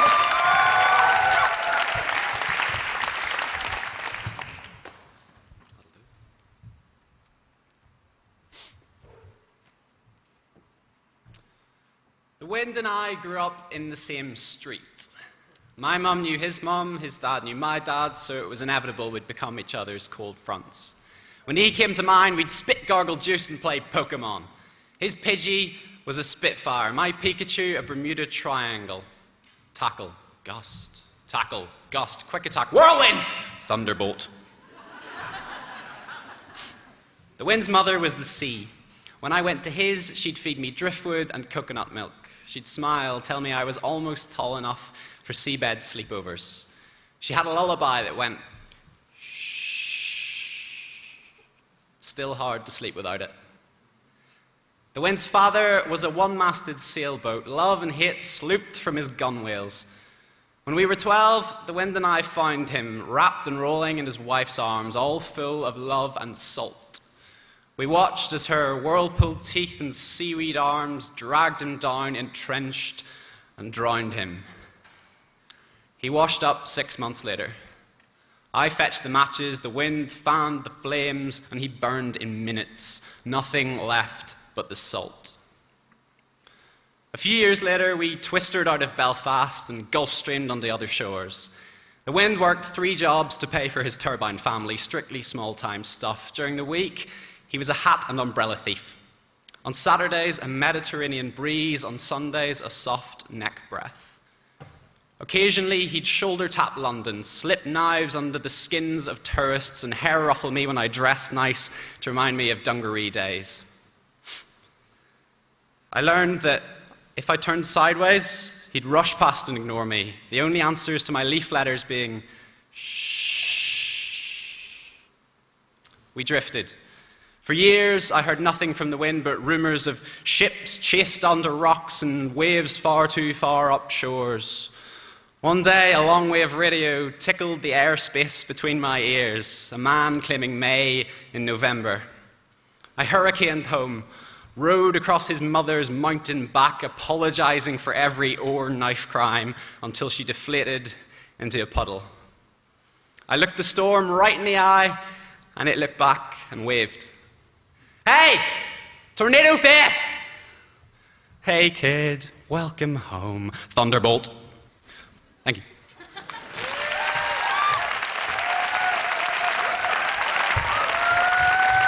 One more time for Joel. And keep that applause coming. Let's have Becky Burnley to the stage. Give it up for Becky.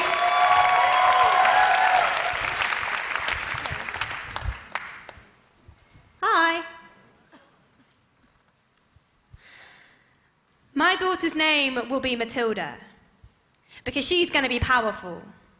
And she'll want to be a pirate just to defy gender convention. She'll climb holly trees and show off the scars like a gladiator, composing poetic tales of how this one she got rescuing a sparrow from a marauding fox. She'll discover several hundred worlds in our back garden and stick a multicolored flag in every one, and then, years later, discover colonialism. Realize the implications of this and rush to return the greenery to the arthropods. She'll break dance better than the boys and play drums in a rock band, rocking red bangs and Ray-Bans, and then go through a hippie phase and look back on her early teenage years with disgust.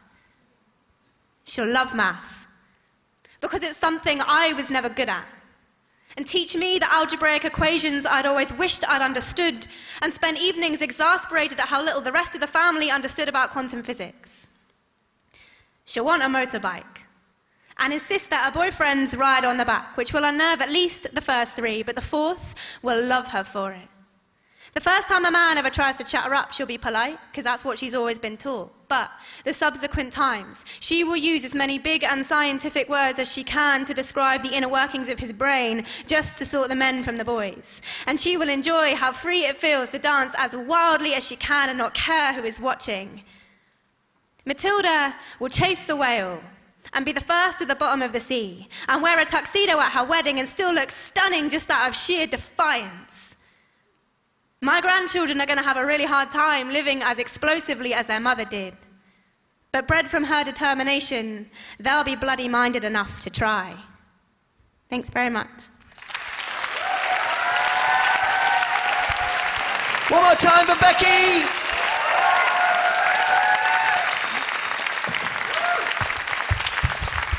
So we're all sitting here, I'm sitting there enjoying myself, and you guys are all sitting there enjoying yourself, taking in all the words.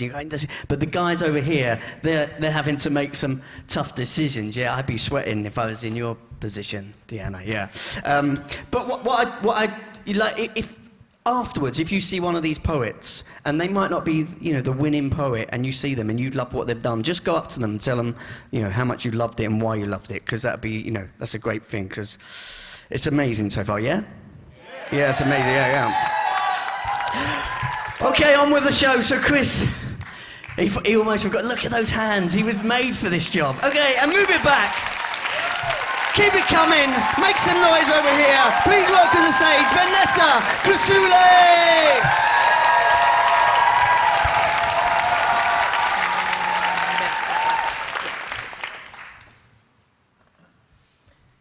This is for my mother and my grandmother and my great-grandmother and my great-great-grandmother, etc., etc., etc.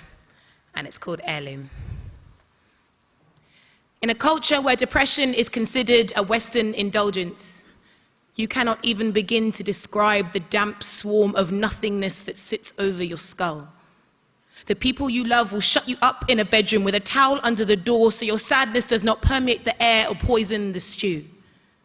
They will talk of evil spirits and demons when you come up in conversation at family functions. They will whisper frantically in clipped snatches, scared that even saying your name might spread the curse. In a country where marriage is a woman's social currency, my twice-divorced mother sits at home at midday with the curtains closed, ignoring the dull ring of the telephone. Her beautiful, weeping willow mind a wasteland. She wishes for nothing but silence and solitude. I learnt to tread around her like a landmine, too young to recognize the husk of a woman who did not love herself. I presumed she did not love me. In a home where a wife's duty is to offer herself up silently to a husband who comes home with breath stained with cheap beer and foreign names, your inner thighs become an unanswered prayer. The small of your back a choked gasp. He leaves hungry, wet kisses behind your ear like the shrapnel trapped in a veteran's chest. You hope against hope your offspring will not be the crooked sum of their twisted conception. In a lineage of lone, willful women, you learn to speak in flexed fists, to love your children with a stooped back and stern words. You shout at your daughters because you want their skins thick and their hearts armored. It is of no use to them to know of lingering embraces and soft reprimands. They will learn this soon enough. Trust is a freedom too dangerous for you to rest your weary back against. All you have is your strength. The strength you hold aloft like a rusted chalice, your most precious heirloom, and your heaviest burden.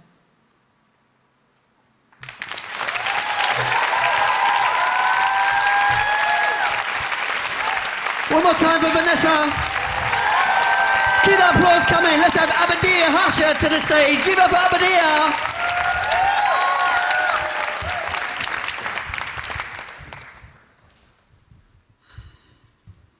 Hi. My name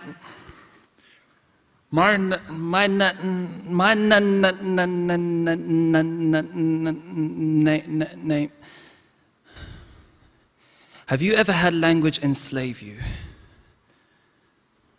Had your words stripped from your lips because your tongue was sentenced for not constructing sentences?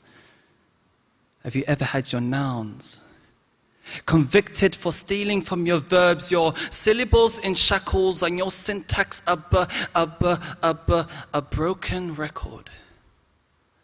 Well, I was that scratch CD that always repeated itself, that always repeated itself, that always repeated itself Knowing what's to come but never reaching it, I kept on puffering.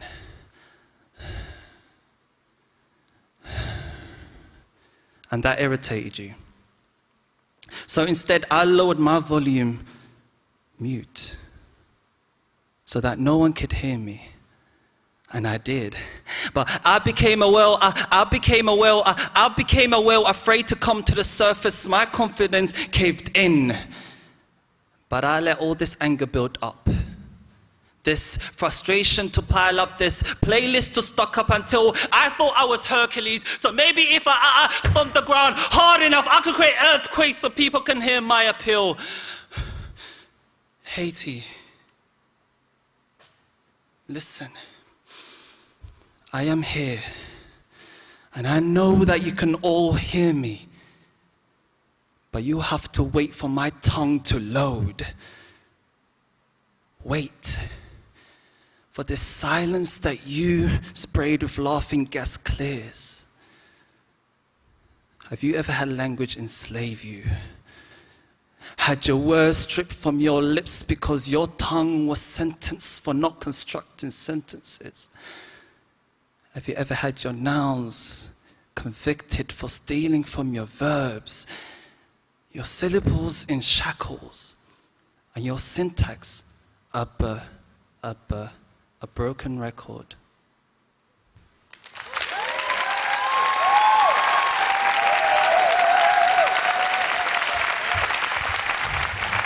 One more time for Abadia. Keep that applause going. Let's have Kelly Bianchi to the stage.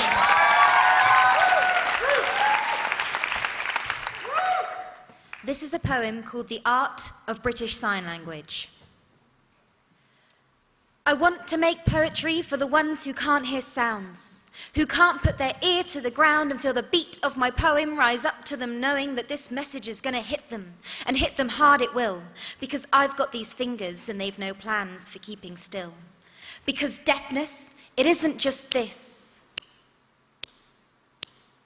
Deafness is being a finger-spelling master, reading lips moving faster, being classed in a grade below your own because the teachers haven't noticed the progress you've shown.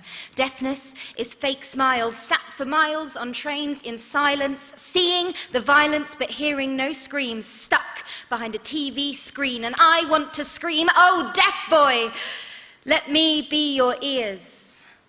Because for years, I've taught boys who can't begin to listen. I teach them that it's no excuse, it's an acquisition. Because there's no language more beautiful than one that's an art. And what language could be more beautiful than one produced by your own heart? So no child needs to thank the Lord for the hand that he's been dealt. Instead, it's his fingers that need the thanking for the words that he has spelt. Because our fingers have no secrets, our fingers have no lies, words built by shapes and whispered lips, no room to improvise. So feel the signs I'm making, feel the shapes I make, because poetry's universal and let's make no mistake. This language is our own kind, so let's get a grip on signing. Poetry spent too long on a page and now needs redefining. Because poetry can't be just words written for you and me. If only we'd all start signing, then poetry could be something you see. Thank you.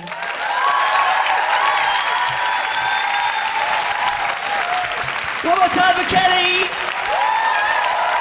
Keep that applause coming. Let's have Anisha Collins. Anisha.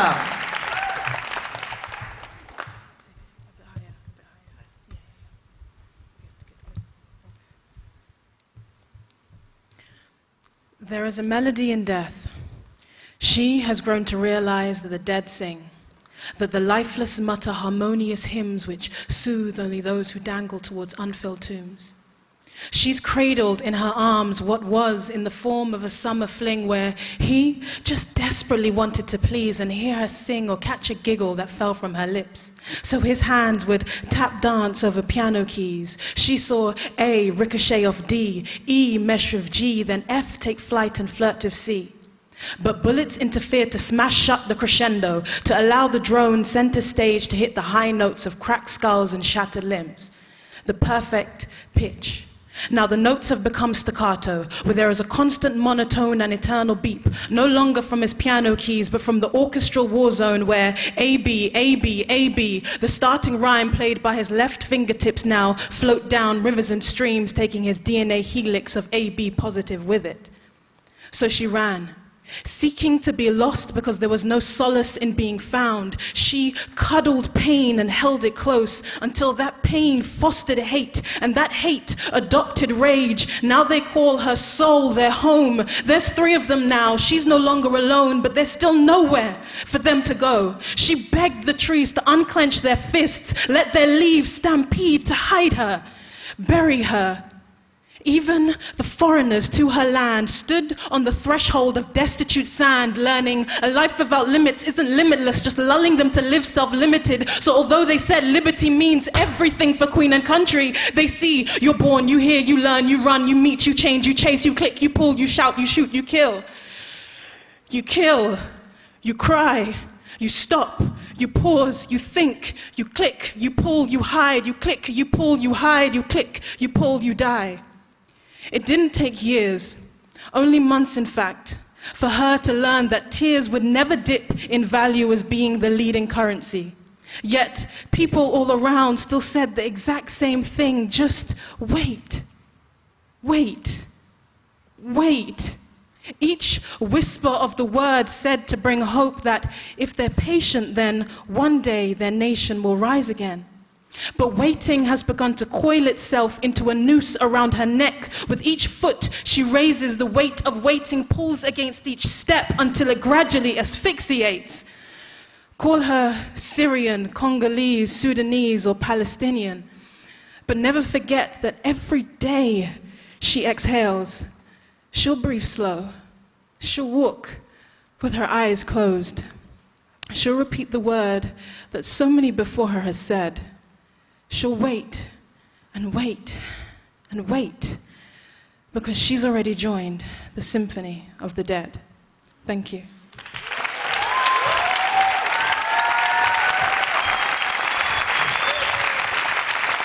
Put it one more time for Anisha. Let's keep that applause going. Let's keep that cheering going. Let's have Tommy Sissons to the stage.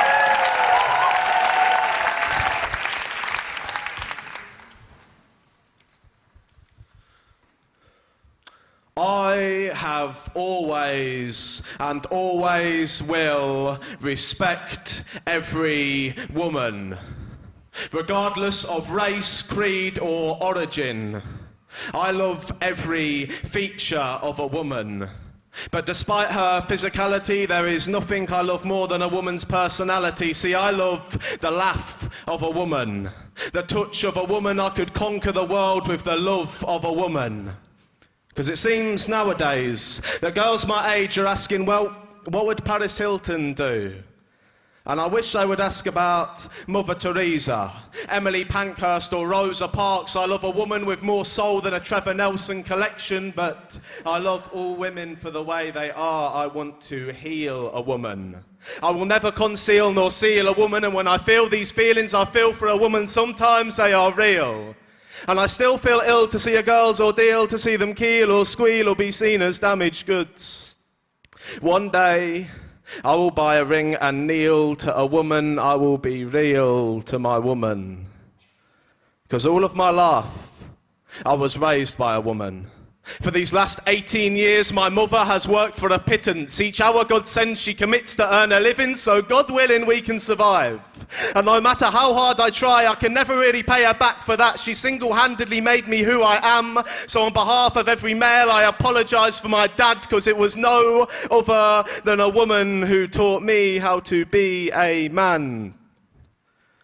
So if I hear a lad getting mad at his lass, I will sit down with him. I will tell him the fact that she may be this or that or the third, but first of all, she is a woman. Now, so many of us blokes act like we ain't got a mother. And we put our sisters below our brothers, but to do so is to forget where we come from. Are we really that ignorant? And I want to give a shout out to all the young mums. Girls like Maria, Angela, Delilah, strong women like Jess, Tez, Ruby and Jasmine, keep your head up, I'm always beside you. So should the best friend of a girl I used to date shout at me outside a club at 2 a.m. without reading the ode I wrote to her first, I will tell her I cherish every woman. And my darling, chivalry ain't dead whilst I'm around. 'Cause I ain't even embarrassed to say I've cried for a woman. I've been in fights to defend the rights of a woman, and when my female friend was getting beat by her man and I took a stand, I got a bust lip and black eye for a woman. I would die for a woman. And if ever I have a daughter, no man will be good enough for her. 'Cause there's nothing like a woman. And I respect everyone. Cheers. One more time for Tommy.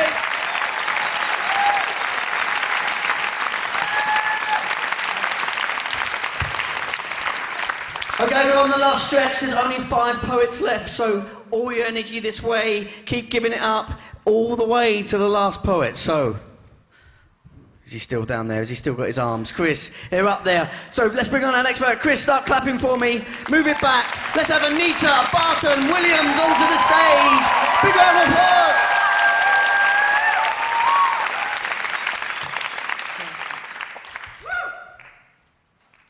This poem is called Half of My Surname. My mother told me you always have rum in your blood. Alcoholic was a word I learnt from the pleats on her face, from the smell of salt water, and yours from the sounds of convulsions in a voice box, of popping tires of crumbs of self-confidence. Alcoholic was a word I knew the definition of before I could spell it. My mother told me you had 5 children. I told her you had 6, and I saw her heart push blood out her lips. She realized you had given her 2 children as well as lies to hold in her hands. I want her to escape you, to remember only when her body was a road you drove across, that there was a knife in your mouth and we all bled. Nights we learned to stay silent when they knocked our doors, months that pliers turned dials on the cooker whilst you anesthetized yourself. She had to erase, give up from her vocabulary and find ways to turn bronze coins into notes, notes into food. Before I go to bed, I talk to her. Tell her that she is worth more than a 0.02% blood alcohol reading, and that life with you would be loneliness. All the ones who stayed around you, pray over a will yet to be written, find father at the bottom of bottles and in ounces of green. I didn't, but I keep finding bottles. I keep finding seedless flecks in my notebooks. My involuntary memory is a Sony CD player and the repeat button is jammed. I have been listening to track 7 years you recorded, and it goes, you are not worthy of love. You are cold. No one will ever be able to love you. You will never be able to let anyone in. So I don't know how to forget, because you live in my interactions with men. You contract my muscles and create chasms when they try to hug me. You are the repulsion when they show me affection. You are the reason I killed my vulnerability. You are the reason that intimacy turns me into a suicide bomber. You are the reason that love feels like an invasion. And I never looked to you for protection, because you couldn't even protect me from your inebriated truths. But I'm reminded that I am a strong black woman, and I should just forgive you. Thank you.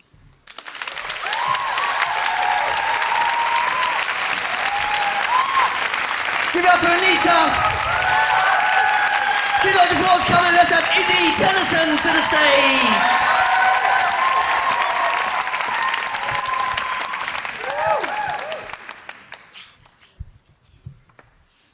Hello. Okay, my next poem is called Person.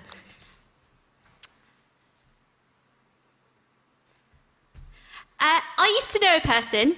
Her name was Janet, but other people called her a different name, but I called her Janet, which is a name that she actually hated, by the way. What a terribly uninspiring name, Janet.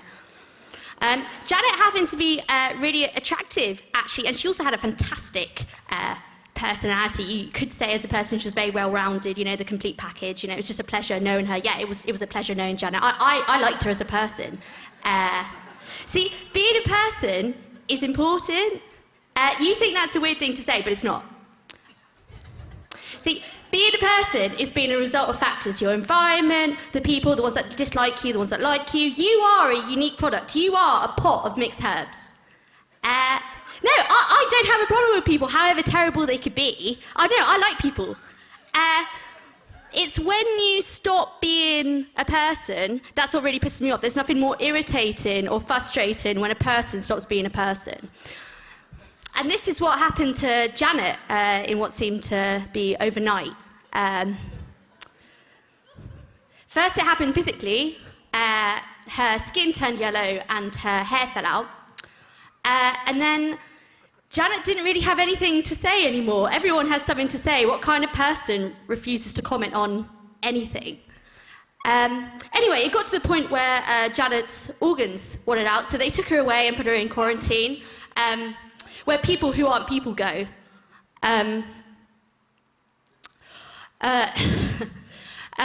So they took her away. I didn't... when she left the house that we lived in, it felt better when she left, actually. It was like it was constantly raining, and when they took her away, it finally stopped. I didn't visit her when she was there. To put it bluntly, it was boring. I made myself think that she was happy in quarantine. Friendships are based on things that we have in common, and now she was with a bunch of people who refused to comment on anything. I was out with people when she died. I was having a good time, and then she died. I made myself think that she was happy in quarantine, but deep down I know there's not an eerier silence than the silence of no one trying to find you.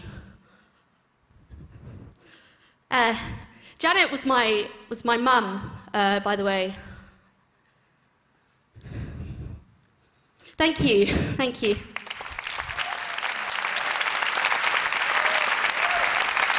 more time for Izzy! Keep that applause coming. Let's have Tim Knight to the stage. Give it up for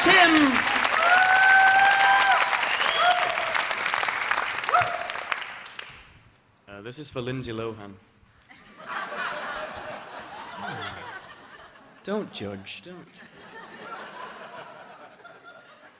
That's a wrap, she yelled. So tidy up your makeup bags and tidy up the set, because The Parent Trap is finished and the edit was a success, and now it is buried deep within the DVD collections of those lonely enough to remember the handshake routine from camp. I had it on VHS. I think I still do, and my ex gave me her copy to add to my 2, and every time I watch it like it's my debut, because The Parent Trap taught me the life lesson of a good relationship. Dennis Quaid, as Nick Parker, wine connoisseur, prepared me for my first kiss. Taught me how to admit my wrongdoings to loved ones and how to hold them when the cold comes. When he was going to marry Meredith Blake, it was really a lapse in concentration, because the first person that shows you attention is not always the first person you should kiss.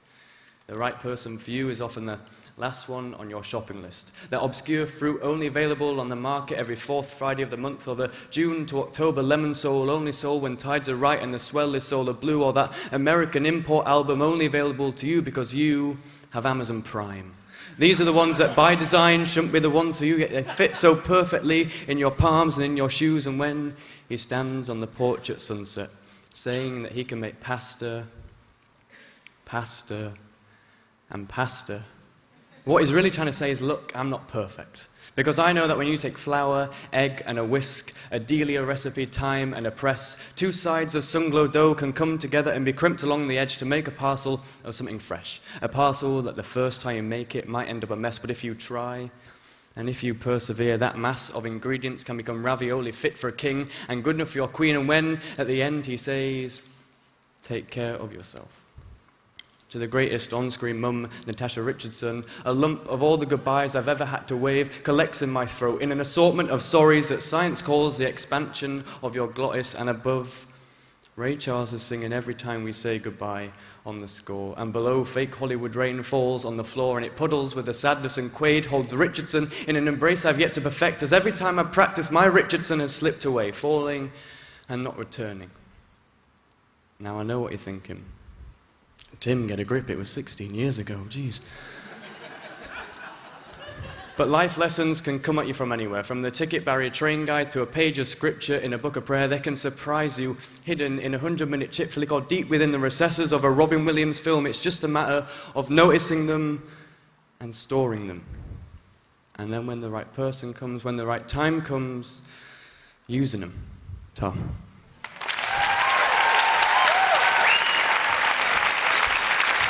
One more time for Tim. Only 2 performers left, so give up all your energy, all your screams. Let's welcome to the stage, Sophie Hall.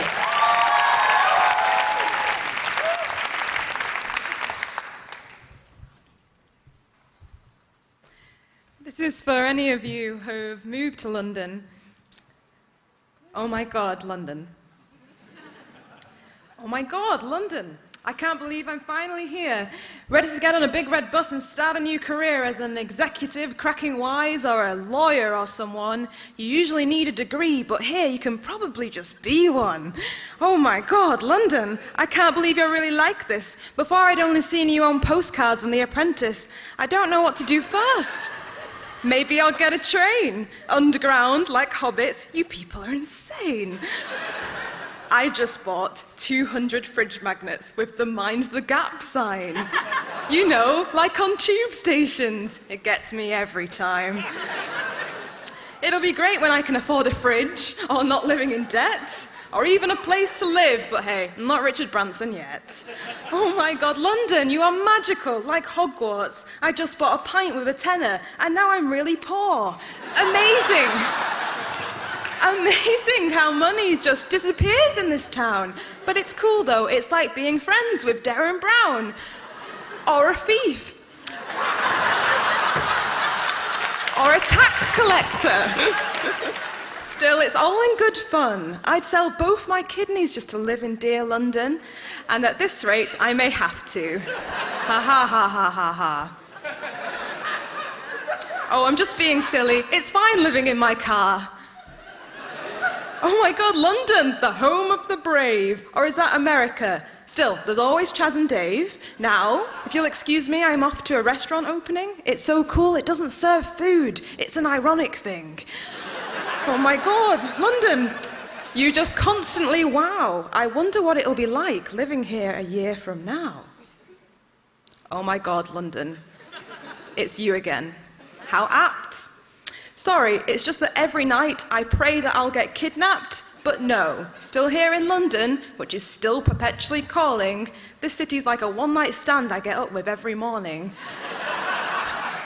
Oh my God, London, what thrills await today? Another tube of human sloths, another canapé?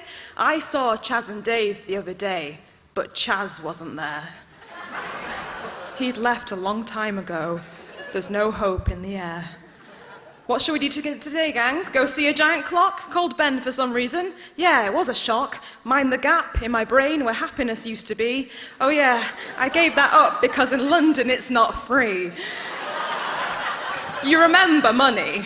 That stuff was excellent. Now, I sacrifice it to my heathen god called rent. Last night I went to a bar to confirm my dereliction. I had to pay for my G&T with my Netflix subscription. Oh my God, London, why is everybody here? Is this the UK capital or am I living in IKEA? Oh my God, London, there's just way too much stuff. And everyone's upset their smoothies aren't thick enough. And oh my God, London, if someone had just let me know that living here is not like a Madness music video, then I'd have buggered off so many, many moons ago. But I can't leave because I'm going to a really cool play in Soho. Thanks.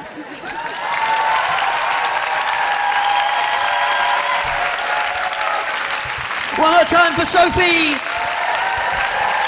Please keep those applause coming for our last poet of the night is Maria Ferguson.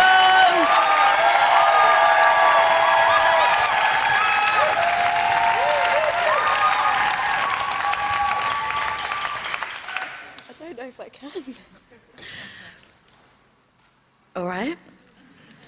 One more, all right? Usually I wouldn't say anything before my piece, but in this case I really have to, because the first line of my poem I can't take credit for because it's not actually mine. Risky. It's actually by, you might have heard of him, Charles Bukowski. So, it's not mine, but just the first line, the rest of it's mine, I promise, it is.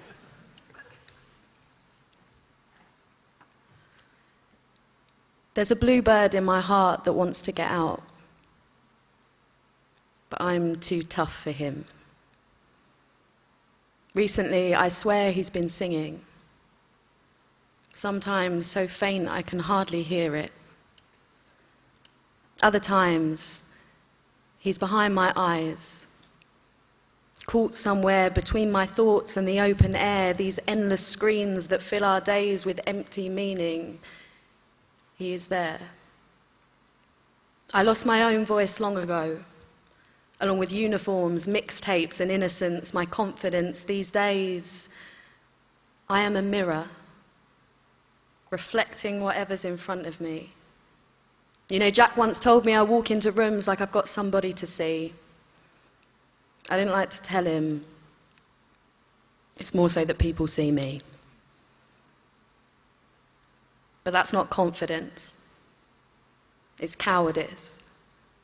You can cower and hide behind people's glare because no one will see you if you show them you're there. People are fickle. And so am I. I have spent nights trying to find someone to care, only to leave them in mood-lit rooms and empty streets, to descend into shadows I have cast of demons made from time gone past. I am afraid. Because time's moving too quickly for me and I don't recognize myself some days. The bluebird makes things better. That faint, dull hum in my chest. I remember there's life inside its beats and that it's only me keeping him in. One day, I will open the cage. I will free his voice and mine.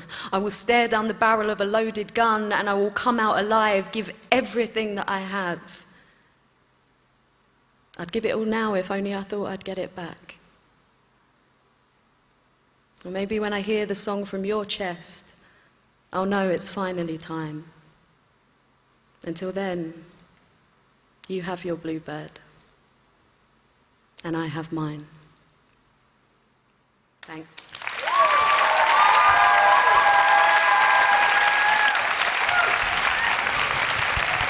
One more time for Maria Ferguson!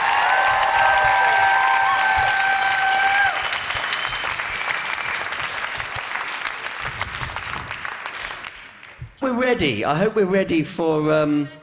We're ready. Okay, I've got the. So I'm going to invite you. Can I just say thank you for having me? This is the last you're going to see of me on the stage. I'm just going to invite one person on, and they're going to come on. But thank you very much. You've been an amazing audience. Please, can you welcome to the stage the artistic director of the Roundhouse? It is Marcus Davey. Give it up.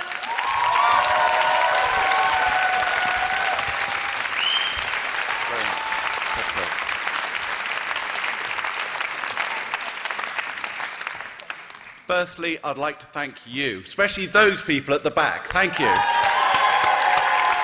Yes, you guys. Brilliant. You're a fantastic audience. Last year, for those people who were here last year and the previous years, we're in the studio theatre downstairs. And we thought, well, do you think it's time to move it upstairs into the main space? And did we make the right decision? Shall we do it again here next year? I love this audience participation, it's very good. There's some very special thank yous. Firstly, to these fantastic judges, some of the greatest poets around today. Please thank them.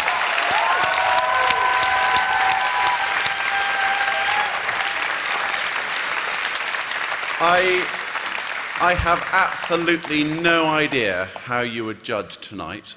What amazing talent we have seen on this stage tonight. You know, if these walls could sing, if this stage could tell us what it has seen and heard, you would hear the story of the last 50 years of our artistic world. Some of the greatest performers, many of the world's greatest performers have performed on this stage. Some of them performing for the very first time, some of them performing in this country for the very first time. The Doors, Patti Smith, or Pink Floyd giving the first ever performance that happened here. And I know that this stage will be truly proud of these amazing performers tonight.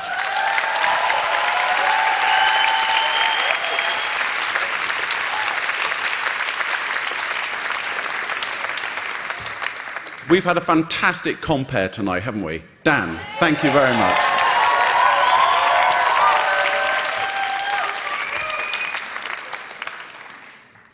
The work that we do at the Roundhouse would not be possible without a large number of really fantastic supporters who give of their wealth, their time, their effort to make it all possible.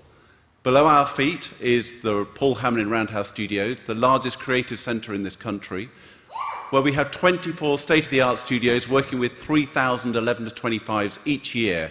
You've seen some of the talent tonight. I hope you'll come and experience much more of it in the months, weeks, years to come. Tonight, and our work in poetry, spoken word, is supported by Colin and Helen David. They can't be here tonight, but they send their thanks to you wonderful performers, you wonderful poets, and to wish the winners and all of you the very best of luck. Thank you to Colin and Helen David.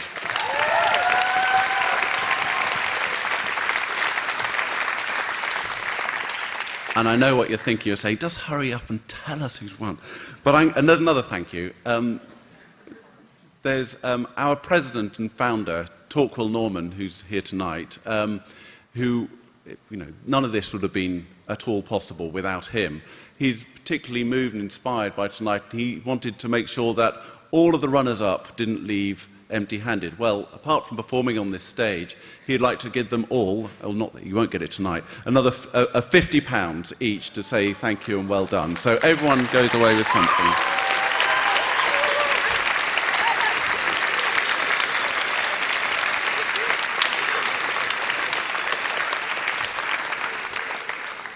Now, I'm the only person who knows who the winners are, so you don't know, they don't know, but I know.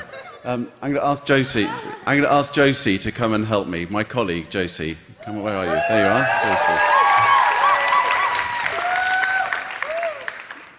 And I'm not going to do it in the style of the Bake Off.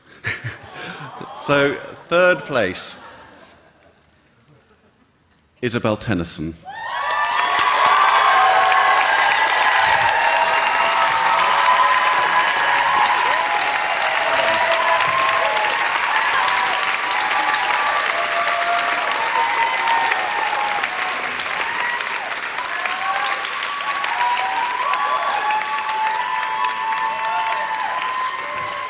I think you might have one or two supporters in tonight.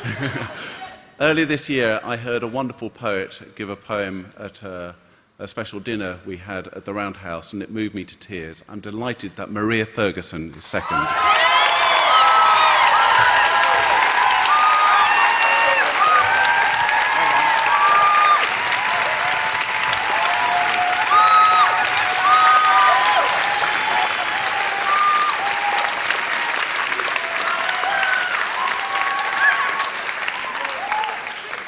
In addition to the £500 prize for the coming first, the winner also gets to perform at the Hammer and Tongue Slam at the Royal Albert Hall, the modern round venue in London. Well, it's nearly round, you know. And they'll be featured on Roundhouse Radio. I'm delighted to announce the winner as Vanessa Kisule.